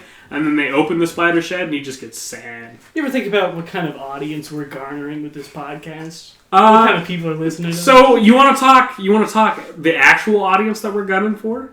Yeah. Because, I thought about this earlier. Uh-huh. We are gunning for the casual listening podcast audience who enjoy films. Pretty much the same audience that stuff like the weekly podcast go for, or Getting Dug with High, or whatever his movie was. Except Getting Dug with High is a bad podcast. Yeah, but what's his He always gets too high. What's his movie podcast called? Because it's not Getting Dug with High. It's Doug Loves Movies. Yeah. I've spoken about how much I hate Doug Benson on this podcast before. Yeah, Eric hates Doug Benson. Fucking... So Spider-Man. Yeah. Okay, Spider-Man. But, M.A. we meet the other Spider people. Spider-Man Noir. He is the black and white Spider-Man played by Nicolas Cage. He is a Spider-Man coming from the 1920s. Well, 1930s, actually. His origin in the comics is pretty fun. He becomes a Spider-Man after getting bit by a spider. And then his Uncle Ben dies. But his Uncle Ben dies by getting fucking eaten by the Vulture. So I think that's really fucking awesome. So he is, as I would call him, the sad Spider-Man. I think the most recent big Spider-Man Noir thing in comics is he fucking died into the recent Spider-Man crossover event, which is like half. There's been 2 big Spider-Man crossover events within the past couple of years, and that's like half of what this movie is based on, because this movie is based off of a mix of 2 runs. It's half Spider-Men, which is a run in which OC original Peter Parker meets Ultimate Miles Morales in the comics, and half I can't remember what the name is, but it's the Spiderverse comics, and they don't use the villain from that because he sucks big ass, and Kingpin's way cooler. Okay. So it's interesting when they kind of do their little bits on the backstory. They kind of show like an image of the comic. Yeah, we get a fun. From. Usually, we get a cover of like one of the actual covers of the comic that they started from. Yeah, like the one we get for Peter Parker is the very first Peter Parker. The one that we get at the very end for Miles, that's the first Miles Morales cover, but like with 1 or 2 extra things. I was just say, it was just worth mentioning because they actually did show the Spider-Man cover as well. Yeah, they show the Spider-Man cover. That's half the reason I kind of brought it up, because it reminded me while we were watching. But like we meet Spider-Man Noir, we meet my personal favorite origin-wise, Spider-Ham, who was a spider who was bitten by a radioactive pig, who also happened to be Aunt May. And that's how he becomes what he is. Yeah. And Spider-Ham is voiced by John Mulaney, and he is like a cartoon ham, a cartoon pig boy who is also Spider-Man. Yeah. He's my favorite, I think. He's pretty good in this movie, and I think he has the most interesting visual style of the alternate Spider-Man. And then we have Penny Parker and her telepathic robot suit. Yeah. I don't know anything about her. Me neither. I had no idea She was. Literally the only Spider-Man in this movie that I did not have any clue about at all. I thought it was cool that the spider was in the fucking robot suit, though. Yeah, that was cool. I did like that. Penny Parker, Spider-Ham, and Spider-Man Noir also do a different visual style than the other characters in the movie. Yeah. They all kind of go... Like, Spider-Ham obviously looks way more cartoony than everyone else. Yeah. Penny Parker looks like a goddamn Japanese anime. And Spider-Man Noir is, obviously black and white, and it's very fun. And I like how different physics apply to the different characters, like how Spider-Ham can like float through the air. And Yeah, stuff. Spider-Ham can do all his comic shit. Penny Parker can make her weird anime faces, and Yeah. Spider-Man Noir can be sad. Being somewhat somebody that watches anime, she doesn't look anything like anime at all. She looks like anime. She looks like anime, She but looks like like a really, really bad recreation of anime. Dayton, you're an anime person. Yeah, but she looks like an anime. Like she looks like the best like- way you could translate a 2D anime character into a 3D environment. Debatable.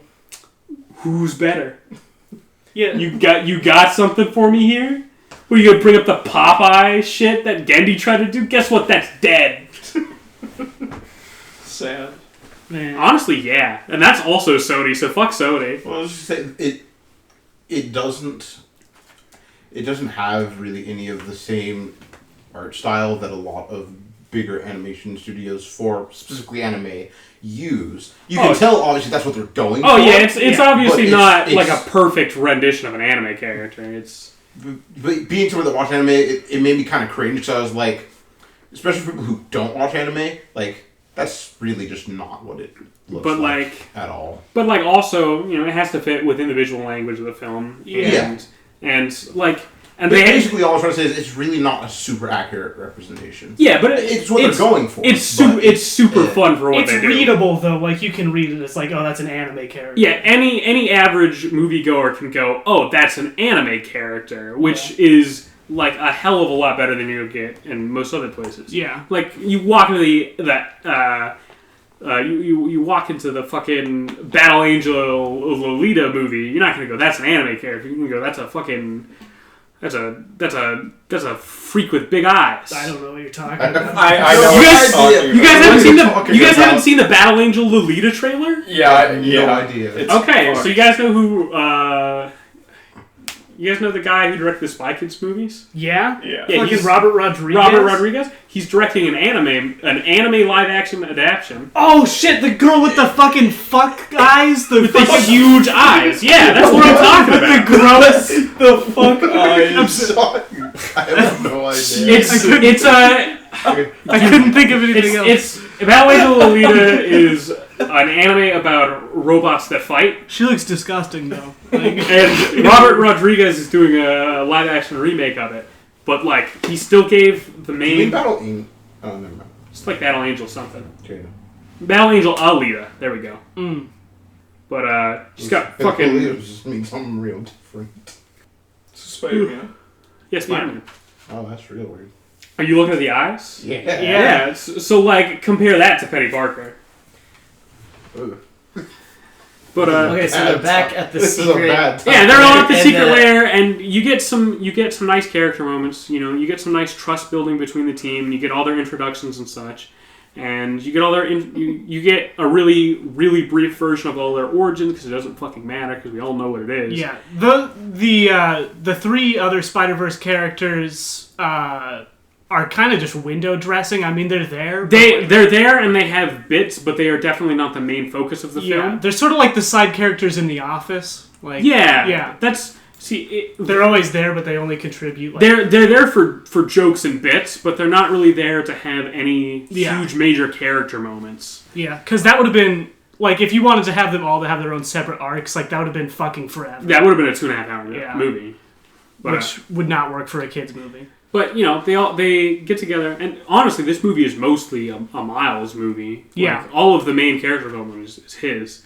They get together. They do some stuff. They whatever, but also they get attacked by the villains because the Prowler, who is of course Aaron Davis, Miles' uncle, has been following Miles because Miles has been wearing like a shitty Spider-Man suit the whole time, and he followed them to Aunt May's home, and then you get like the first big villain clash of the movie.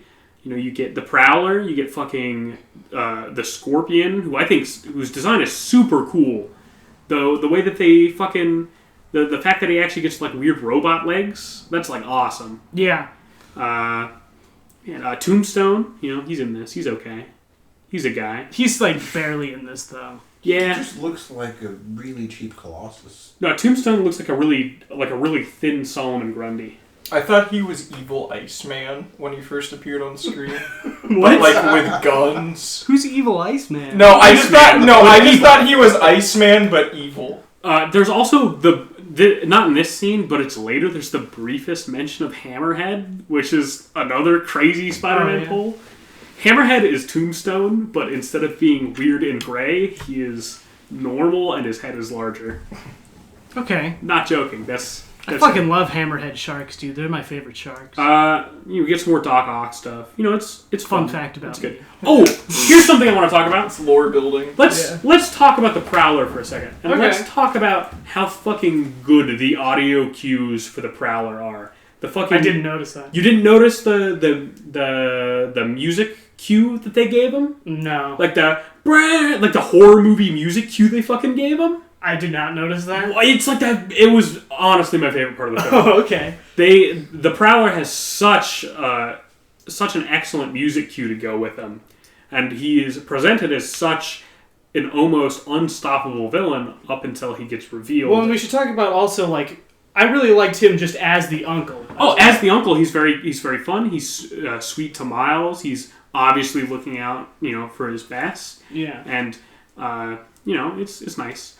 But they get attacked in the house, and they're all like, "Yeah, Miles, you got to get out of here. Take the I think they call it a goober, the fucking plug-in to destroy the super collider." They're like, "Take it and run." And he starts running, and he gets caught by the Prowler, by Aaron Davis, and he had already seen that Aaron Davis was the Prowler at this point because he stopped by his apartment to talk to him and write him that note. Mm-hmm. And that's where he got seen by the Prowler and started getting chased by him. And he reveals that he's Miles, and his uncle's all like, "Oh, that's not good. I'm your uncle. What the hell?" And then his uncle gets fucking shot by Kingpin.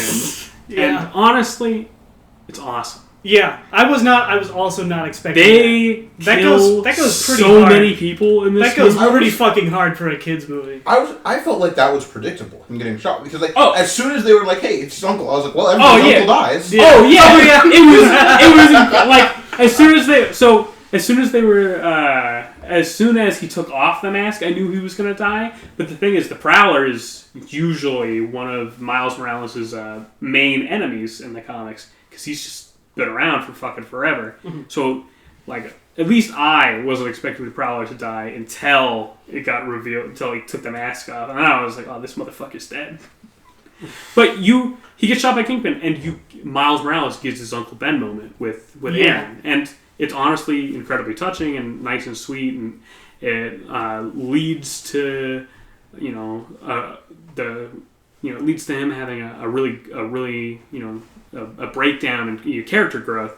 He goes home. He goes to his private school home, and he talks to the other Spider-Man. And they get that. They're all just like we all. They're all like, "You are a dumb idiot, Miles. You can't come unless you can be cool like us." Yeah. And then they all strike. They're like, we already did this. Grow up faster. And then they all struck cool poses, and it was awesome.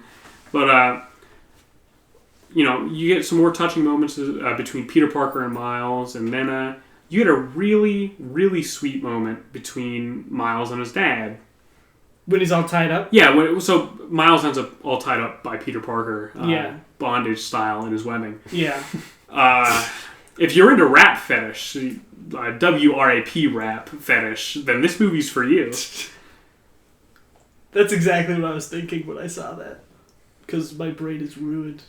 Yeah? Yeah. Yeah. I think they could put that on the back of the box. If you're into rap fetish, this movie's for you. Quote by Brenton Lafayette. That should go on the back of the Into the Spider-Verse Blu-ray. Yeah. But you get a really nice moment between Miles and his dad, where his dad talks to him, does a real heart-to-heart, and then Miles learns how to do the Venomed Strike whenever he wants, and also has to do the Chameleon whenever he wants.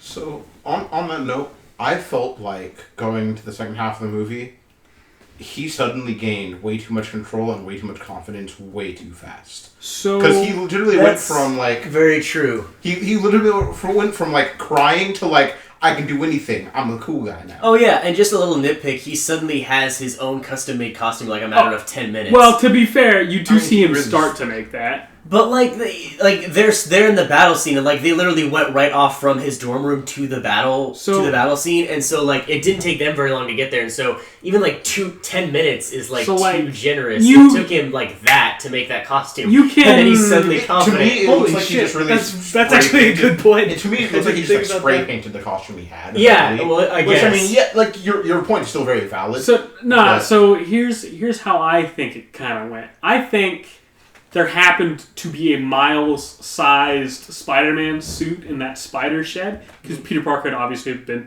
Spider-Man since he was like 16, and he was pretty small at 16. So Miles found one of those, and like, yeah, it probably took him like 10 minutes to fucking spray paint it all black and shit, but like, movie time is always a little wishy-washy.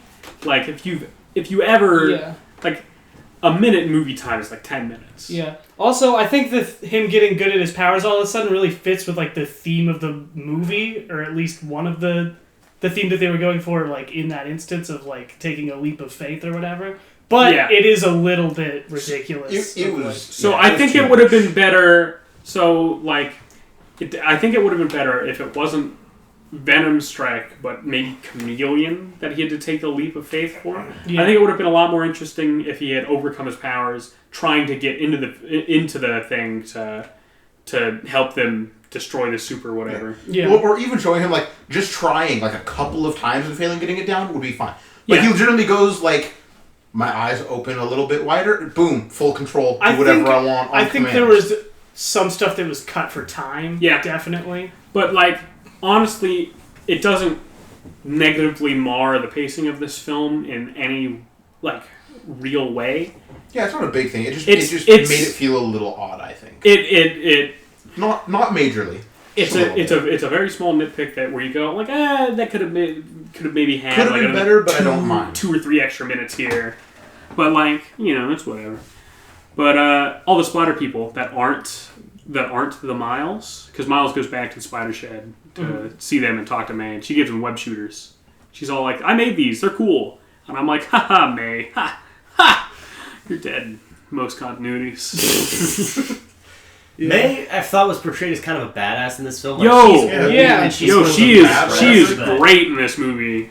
Like in any other interpretation of Aunt May, she's either like old and depressed, but even like the even in the Tom Holland version where she's young and it's Marissa Tomei who plays it, like she's young and everything, but she still doesn't have that nice confidence in her that this Aunt May. I love sweet old Aunt May from Spider-Man 1 and 2 and 3. Yeah, but this was great. A really good take on. But this was a great Aunt May. Yeah. Fucking, she swings that baseball bat right into Tombstone's chest, and it's hilarious. But so Miles starts making his way there, and all the other Spider people, they break into the party because Kingpin, being a insensitive person, made all his waiters dress up in Spider-Man outfits to serve food to people. And you get a moment between Peter B. Parker and Peter Parker's Mary Jane, in which he's all like, I am sad and want to get back together with you. And she's like, that's cool, where's my bread? Yeah, because she doesn't know. Yeah, because she does not know that that's Peter B. Parker. She's just like, what's up with this fucking weird, sad waiter? I want to bring up Kingpin's backstory, just for 1 second. Yeah. The reason Kingpin wants to make a super collider is his wife and child fucking died in a car accident after seeing him beat up Spider-Man. They were like, no, don't do that, Dad, husband. I don't remember Kingpin's actual name. And then they ran away and got hit by a fucking car and died. So he's trying to reach into the multiverse to pluck out some version of them that wants to hang out with him. And just assume that they'll be okay with that. Yeah. And that is literally as much time as they spend on his backstory. But also, it's perfect. Yeah. Like, it's the perfect amount for Kingpin. Yeah. Like, if you know about Kingpin, that backstory makes sense because his backstory has always usually been he is just a crime man who loves one girl, usually goes by the name Vanessa. And usually he doesn't have a kid, but sometimes he does. Yeah. But, like, Like, that's all the backstory you need for Kingpin. Yeah. It sets it up really nicely. Well, and one of the things, like, people complain about the MCU movies a lot about how the villains are underdeveloped, but in this case, it worked really well. In this case, Kingpin's development is just his actions throughout the film. Yeah. You get a real good sense of what his personality is. Like that moment on the train right at the end where he sees all the ghosts of them is amazing. That's such a great piece of character development for Kingpin. As far as backstories, it kind of bugged me a little bit that they show how much emotional tension there is between Jeferson Davis and Aaron Davis, but they never actually go into why. They never talk about what the issue is there. Well, but I mean, I think that's obvious. Aaron Davis is the Prowler, and his brother is a police. Yes, but they don't necessarily know that, I would assume. Yeah. I think he knew because he saw Aaron Davis in the Prowler costume dead with Spider-Man standing After he died. Well, but yeah, I'm talking yeah. about, like, beginning of the movie. Oh, yeah. He's bothered that Miles is spending so much time with his uncle, and you can tell that he doesn't like this guy. And they never go into why. I think that might get saved for a potential sequel because I think we're gonna get a solo Miles animated film. Like I know they announced a bunch of shit after this did super well. Yeah, but now, like, you never know if any of the shit they announce is ever gonna get made because now studios just announce shit and then it's like, as far as Marvel, they've been pretty good about sticking to but this is Sony Pictures Animation. Not Marvel. Yeah.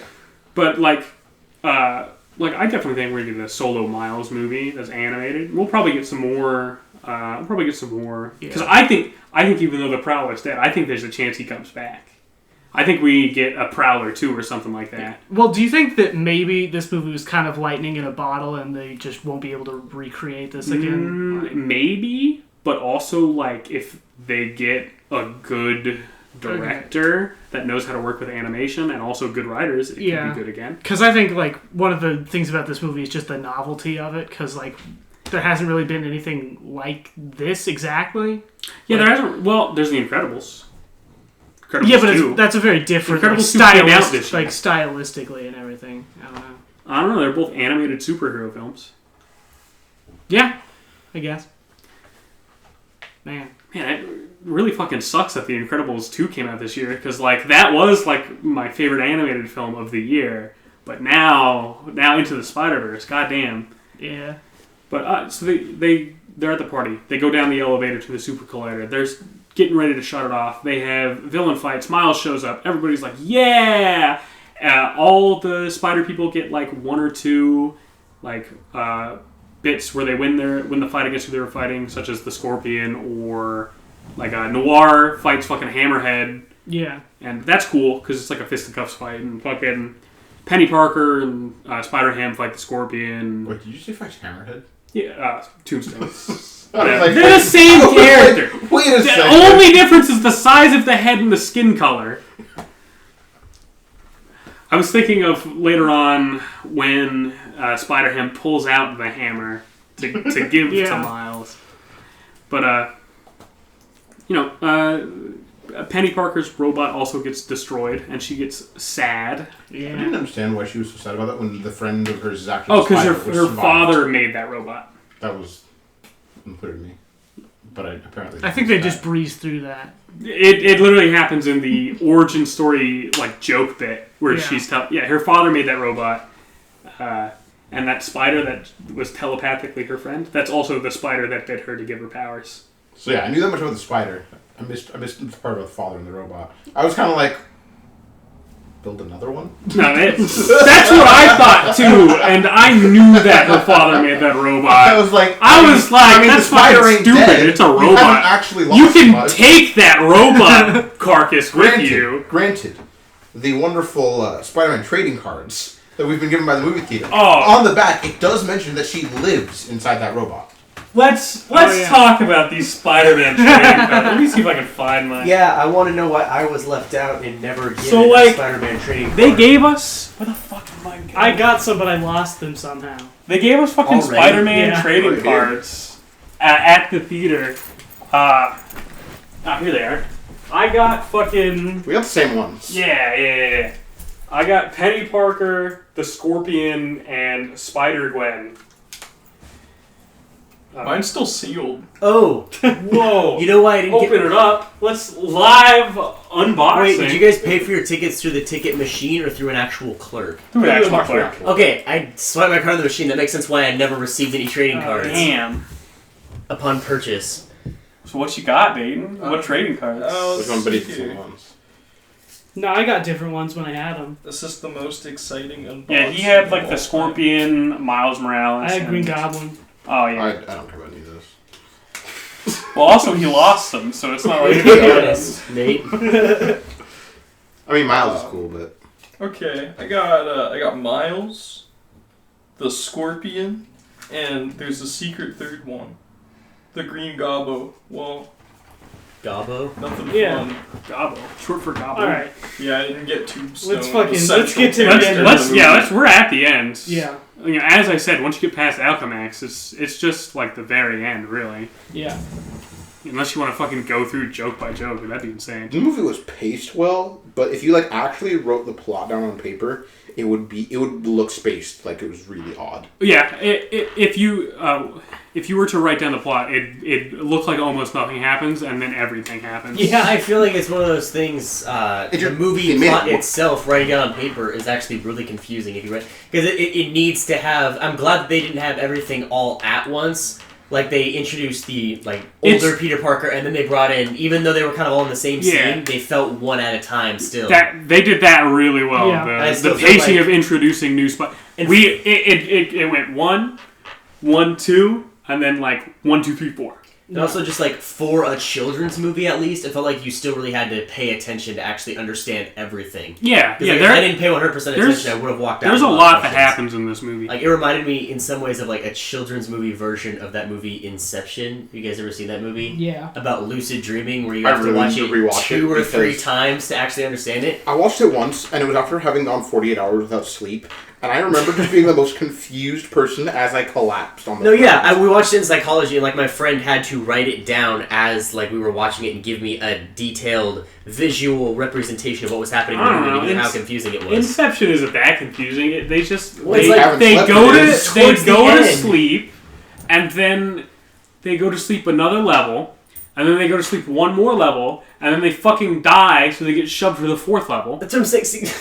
and then They're sleeping. and then because time goes slower per level, they're in the 4th level for like 80 years, easy. And then at the end, he is back, and those are his real kids. What about that is easy? Like they're in a dream makes inside of a sense to dream me. inside of a dream. See, that's not confusing. See, like you just have to break everything down to the simplest. Like if we Draw it like you're in a geology class. if looking we at the layers of if the we earth. take Yeah. no, because you can do this to any plot for any movie. If you take the plot of I don't know, let's say Into the Spiderverse, it's as simple as Spider-Man die, new Spider-Man get trained by old Spider-Man, new Spider-Man. Easy. Yeah. Yeah. But Easy. there's a lot of other. You're missing multiple instances of Yeah. Spider-Man. We're missing a lot of nuance, but that's basically the plot. Yeah. Shit, let's get back to It's actually Spider-Verse. more just. Well, new we Spider-Man were. being We're, told, "Oh, we're still Spider-Man, you discussing can't do Spider Verse. shit." That's pretty much it. I mean, we're right at the end. Okay. Fucking everybody jumps back into their land, so they all have a farewell moment. Yeah. And then Miles has to fight Kingpin, because Kingpin is still around. Kingpin really should have just straight up murdered him. Like, there's a large. I mean, There's honestly, a large- yeah, but like the thing is, Spider-Man is very strong and is cool and fast. Yes. So like, but what's Kingpin gonna do? throw a Not die? train? Like Spider-Man is strong, but Kingpin literally throws train. But yeah, they have a fight, and Spider-Man wins. And then also, Miles' dad shows up to cheer on Spider-Man. Yeah. Because, like, the whole time that the Super Collider's doing stuff, fucking... Also, no explanation for why he suddenly doesn't hate Spider-Man. Well, he's still... You never see, like... Honestly, the explanation for that is he gets there and he sees Kingpin trying to fucking kill Spider-Man, and he goes, no, maybe I thought this was wrong. Maybe I got this wrong here. Also, I'm pretty sure he knows that Miles is Spider-Man. Like, there's no way that was in any way hidden at the end, right? Yeah. Gave him the weird hug and said, I love you. Yeah. Easy. All right, well, Yeah, that's really the end of the movie. Yeah, he beats Kingpin. They have a nice Miles and his dad have a nice chat, and then it gets revealed that dimensions can still be traveled, and then Spider-Man 2099 shows up, and he is a personal dimensional traveler, and then he meets Spider-Man 60s. Yeah. That's the movie. That's Spider-Verse. All right, thoughts on the movie. Holy fuck! We just gave our thoughts. Let's start with our guest, starting with Logan, and then going to Nate. I don't know. I think one of us should take it. Okay, I'll start then, and then we'll go to to give Logan. our guests an idea of how we usually do these final thought bits. Okay, so Into the Spider-Verse. I thought it was good, very fun, very enjoyable. Don't really have a whole lot to say about it that I haven't already said. Yeah, we've had a fairly thorough discussion. Yeah, my final rating: 1 thumb up. Good movie. Not a 2 thumbs up, really. A 2 thumbs up. That's like a fucking. That would be like it's one of my all-time favorite movies. Would be Really? 2 thumbs Okay. up. What would Yeah. you give? What's something you give a 2 thumbs up? Like Boogie Nights. Okay, interesting. Yeah. So 1 thumb up. Very much enjoyed it. Oh, very much recommend it. We all give different rating scales. I was gonna say, so do we have to do thumbs up or can we do letter grades? do or can we whatever You you can want. do whatever you want. As long as you don't take out of 100, that's mine. Yeah. Well, as someone who's very much a visual person, this movie was very visually stimulating. I really liked all the cinematography that they did with it. One of my favorite parts was actually just within 2 minutes of the movie, just where he's going to school. And usually when you watch an animated movie, you don't look for shots, but like the follow me around shot that they have as he's walking around and meeting all these people and saying, "Hey, what's up?" You know, that was really good. for an animated movie. And then, of course, the actual texture of the animation with the comic vibe. And so you very much understand, along with all the onomatopoeia that's happening around Yeah, it. the onomatopoeia showing up on screen. Yeah. The comic style is really amazing. Like, there's no question, like, you're watching a comic book play out. Same with the thought bubbles as well. Yeah. With Miles. Those were really good. Like, they very much tell you, okay, this is a comic book basically come to life. It's almost like it's stop-motion animation if you had a comic book and they're just making animation based off the book. Part of that is the choppier frame rate. The choppier frame rate, which I honestly had no idea how I was going to feel about going in, was stylistically, I think, besides the Ben-Gay dots, the Ben-Day dots, is stylistically the most important part of this film, in my opinion. Yeah. One of the biggest things that I liked about this, too, is that going into it, I said that I was going to judge it based on its story, because that's the main thing you base a movie on, is if it can keep a fluid story throughout. Like what you were saying earlier about a TV series, like the story has to come first, and it's nice if there's little jokes in there. Like I was going to focus mainly on the story, and like I didn't have to think about the story once. It was always just there and very clear. Like I didn't have to think, okay, why is this happening? But it only took me like 2 or 3 seconds to figure it out. Oh yeah, because they recently established this. There was nothing insanely convoluted. Yeah, even though like the plot, if you wrote it down on paper, like I said, to me would feel confusing and to me would feel complex. Maybe I'm just stupid, but I mean, it would seem like it would be a complex plot for a children's movie, like to me it was, but the actual plot, for as confusing as it would seem if you wrote it out on paper, like all these different people coming from all these different dimensions, it forces you to think about it a little bit, but it's still super clear as day as to what it's talking about. And then of course, like I want to see it in 3D again, because not just the shots and the animation itself, but also all the visual effects were just fantastic. Like the ending fight scene with all these different colors and patterns, like, and it doesn't give you a headache at the same time. Like it's not too much or overwhelming. It's just the right amount. Yeah. So if we're just gonna go off a classic 5-star rating system, I'll give it 4 out of 5. Not 5. I think 5 is always like a little too much for movies, because like it's like the perfect movie. It's basically my 2 thumbs up if you're gonna go off of Eric's rating scale. Like it would have to be one of my all-time favorite movies for it to have 5 stars, but I'll give it 4 stars. Definitely probably my favorite movie of the year. Yeah, it was pretty good. Eric. God damn it! I'm gonna have to cut out that. Anyways, I've been waiting all goddamn night to do that. All right. I think I enjoyed this movie a little bit less than you guys did. Absolutely would say it was a good movie. Stylistically, just the animation was fantastic. The colors I actually really enjoyed, because even though it kind of has a comic vibe, it was a little bit muted, which I really liked as far as the color choices. There was the occasional like bright colors in it, but it was muted with a lot of like vibrant highlights. Yeah. In there. Yeah, it was less an explosion of color, like something like, I don't know, the Lorax from Illumination. And more. But there was vibrant color, like in all the right places. Yeah. I just liked that it wasn't overwhelming. Yeah, and instead of being overwhelming, it was appropriate. Yeah. Really liked that. I think something that really, really stood out to me was the soundtrack itself. And not because, like, oh, you know, these are some fantastic, amazing songs, I'm going to go home and listen to them. But because you have a kid in, like, a fairly urban area, you're in Brooklyn, and a lot of the music choices here are kind of appropriate for, you know, a modern-day African-American character like that, especially being younger. It kind of stood out to me, and especially with movies now, getting more and more into having, like, hip-hop and rap soundtracks. I liked that. It connected with me, especially because a lot of the times I'll hear movie soundtracks and just be like, all right, this is cool. I think story-wise, I personally felt like the pacing was weird.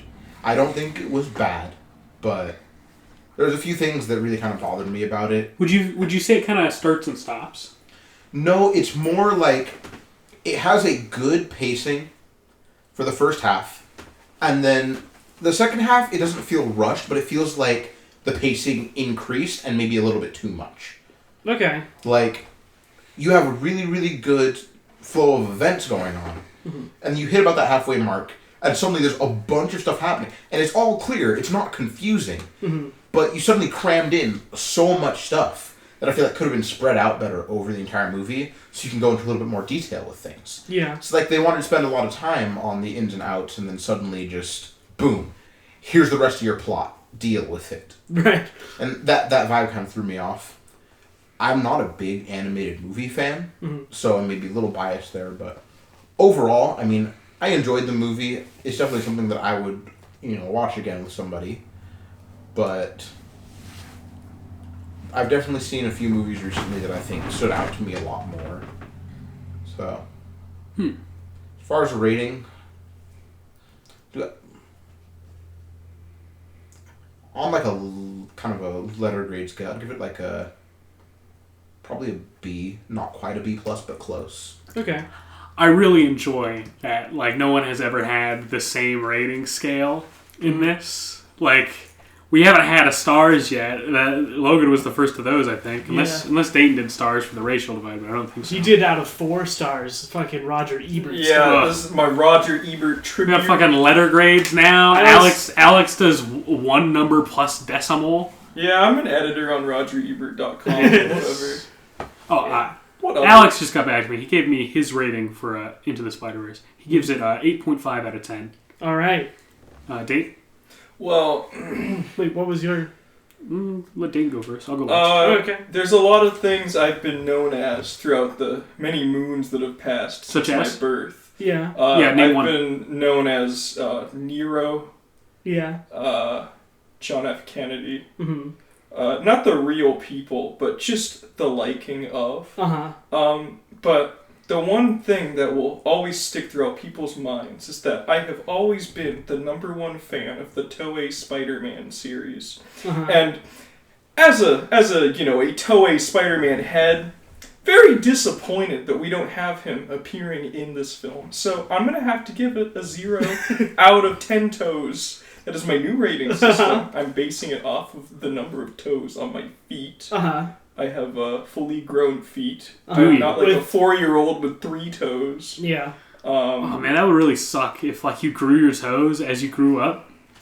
Yeah. Yeah. But very, very sad. I don't care about this girl Spider-Man or the pig one. Yeah. I just think those are stupid. I really thought... Dayton, if you started a movie review channel on YouTube, you would have 1 million subscribers. This is fucking awesome. I really thought that... He wouldn't have 1 million. He'd have 1 million dislikes. I really thought that I was going to get that with Penny Parker, but unfortunately, it was not the Japanese Spider-Man. And it just breaks my heart. Dayton, I'd watch your movie reviews on YouTube. I wouldn't. But, my opinion aside, But like, it's like a good. I don't know. It's like a good else. 9 out of 10 toes. I fucking loved it. Logan said everything I would have said about the animation, but the frame rate.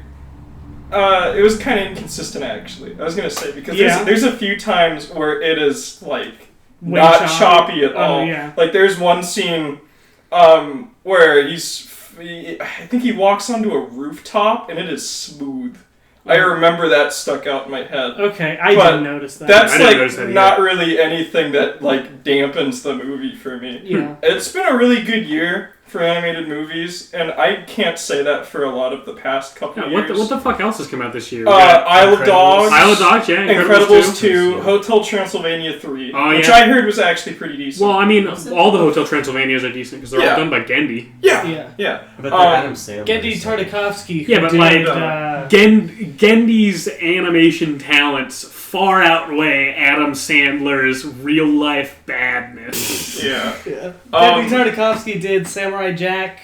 A bunch of Dexter's Lab stuff. Yeah. He's old school Cartoon Network fan. Yeah. But yeah, it's been a really good year. Currently working at Sony Pictures Animation. I think this was like the best way to top off a good year of feature animated films. Yeah, it has been an incredible year for feature animated films. Actually, yeah, I really thought that Isle of Dogs was gonna stay, and I don't mean that as like a biased Wes Anderson fan. No, I was just gonna say, what was that one that was about Vincent Van Gogh? That was Loving Vincent. That was all done. That came out last year. Yeah. Oh shit! Yeah. Well, I was gonna say that's another marquee one. Yeah. And I would also count that too. Although I saw either way, it's just been a really unique year for animation, and it's just really cool to see that have like such a big comeback in theaters. It's been a great year for films in general. We've gotten many good and interesting ones. Mm-hmm. I really Venom, man. I really haven't seen a lot of films this year, but all the ones I've seen have been really standout. But this is probably my favorite. There's just a few gripes I have with it, but they don't really like make it any bad for me. I wouldn't give it a 10 out of 10 toes. Gotta keep going with that because I don't really think any movie is ever going to be perfect to me. But like 9 out of 10 is like, damn, that was fucking great. I'll watch that like 2 more times before I die, I hope. Yeah. And I'll definitely try to do that with this. I just really wish going into it I had way more knowledge about everything involved with it, because they do a pretty okay job of conveying everything that's happened in these comics. Yeah. But like what Brenton said about Peter Parker and Spider-Gwen's universe turning into the Lizard, didn't you say you see the silhouette? Yeah. I didn't even notice that. Yeah, you see the silhouette of the Lizard turn back into Peter Parker. Yeah, like I didn't even notice that, and maybe if I read Spider-Gwen, that's something I would have acknowledged and been like, oh yeah, I've read that, I've seen it. I saw it, I just had no idea what it was, but I mean, at least I saw it. Yeah, but even as somebody that hasn't looked into these comics at all, it was still really fucking enjoyable, and I felt like I got a lot out of it and learned some stuff. So, yeah, I'm glad I watched it. I guess I'll go now. I'm obviously a lot more biased than I think any of you, because I'm obviously a fairly large Spider-Man fan. I know a good chunk of Spider-Man lore. I'm definitely not the biggest Spider-Man fan in the world. There's some insane people out there who've read every single issue a couple times. I wouldn't call myself, I don't know, a surface level fan, because I have actually went and read comic books. I've read the entire Ultimate Spider-Man run. It sucks, but I love it. Oh, does it suck, but do I love it? Mm-hmm. Sorry, I was just thinking about some stuff in the Ultimate Spider-Man run that just really sucks big ass. Okay. Like the entire Spider-Man 3 movie. Well, no, I mean that did suck big ass, but I love that movie. But in Ultimate Spider-Man, like the worst part of Ultimate Spider-Man is when he interacts with any of the other characters in the Marvel universe that they redid for Ultimate, such as, I don't know, the time that like Thor just sacrifices Peter Parker to death. It's not actually Thor, I think. I'd have to go read that final comic for like 4 more times. It's about the movie. I'm getting there. Don't worry. I in my roundabout way, I am trying to make a point. But I think as, somebody who cares a little bit more about the deeper Spider-Man stuff and, has a general knowledge of weird Spider-Man facts and, weird Spider-Man runs, this Into the Spider-Verse movie, I think is my favorite Spider-Man film. Like, I really love Spider-Man 1 and 2, the Sam Raimi movies. They came out right when I was a kid, I have huge nostalgia for them, but, like, those movies are also bad and stupid. They're very formulaic, no, too. they're good. Well, see, them being formulaic isn't my problem with it. What's bad and stupid about them is, have you seen Tobey Maguire's stupid fucking face? Well, yeah, it's adorable. Well, it later became a meme, too. So. But also the CGI in those movies is bad. Not all of the acting is very good or fun. I think my favorite, thing from those movies, I'm pretty sure it's let me guess. Green Goblin throwing the bomb skeletons. No. Fuck, goddamn it. It is a fucking... It's a scene, I'm pretty sure from the first movie, where, Peter Parker is swinging through the city and he's carrying Mary Jane, and she's, over his shoulder, and Spider-Man, it's not like she's actually on some actor's shoulder. It is like a statue that is just posed like this, and she is obviously moving and shocked, being carried through the air, and it is just this stiff mannequin of Peter Parker just swinging. Oh shit! Jesus! Dayton just killed a fucking chair. Holy fuck! Oh god! We can't. What do I do about that? We'll get another chair. Holy shit! Just move it out of the way. What just happened? You gotta sit on the floor. That's the only. Can we use that chair in the future for a wrestling weapon? Though? I just fell through the fucking chair. Oh no! Oh no! I'm so sorry. That's alright. I don't have too much else to say about Into the Spider-Verse. Kill me? No, we'll just put another chair up here. My My mom's a very forgiving woman. I think there's wood stuck to your side. Turn. Yeah, he has a wood on it. Holy shit! Oh my god! But I don't know. That could've went Big through my Papa house. Brenson's final rating out of 100. Fuck. That is a 98 out of 100 film. I'm so glad that's on the podcast. So you're like Rotten Tomatoes. Oh my then. god! I'm like Rotten Tomatoes, but I'm not a review aggregate. I'm only me, and also I'm not a hack like anyone who reviews for Rotten Tomatoes. Did you know that Rotten Tomatoes also gave this a 98? Oh, fuck, god damn it. Alright. I have nothing against Rotten Tomatoes. That's our episode, everybody. No, we have guests. They have to self-promote. That's a really cool way to end it. I fell through a fucking chair. We have guests. They have to self-promote. I was getting to that. That was my beginning of the wrap-up. Okay, well, let's let... Logan, you want to self-promote? Well, I get... You got stuff to plug? Yeah, I thought you were shit going to to plug. lead me to that, but sure. So Pentagon Wrestling, everybody, it is the first ever rendition of professional wrestling that takes place inside a 5-sided wrestling ring. It's very unique. It's very much unlike anything you've ever seen. It's coming back next August. Stay tuned and be sure to like Pentagon Wrestling Federation on Facebook and watch all our old footage on Pentagon Wrestling Federation on YouTube. Please include a link to that in the description. Will do. Eric? Yep. Nate, you got anything you want to plug? You got any fucking internet shit you do? Not really anything internet related. Somewhat loosely associated with LTMC Media, currently getting rebranded as Key Media. It's a automotive group up in Washington County. So he's got a YouTube channel, does some vlogs, does event coverage. So what's the name of the channel? It's currently LTMC Media. I believe it's going to become Key Media probably within the next week or two. Alright, if you send me a link to that, I'll put it in the description. So if anybody, for whatever reason that listens to this, happens to like cars... Yeah, if you're listening to this movie podcast... for whatever... No, but I feel so bad. We'll just get it. My mom does not Dude, care. it's a chair and it was probably You're old fine. anyway. You're okay. I guess so. I don't know. Fucking... I don't know, someone play Rocket League with me? I don't know. You got anything to plug, Dayton? I have a Twitter. I post art on it. What's your Twitter? It's @powdergreen, and the green has 2 N's. Alright, I'll link that in the description box. Alright. Hey. Check out me out. We Thanks. probably put all of our social media No. stuff. Or Check out don't ever Brenton put any on of GitHub. Okay.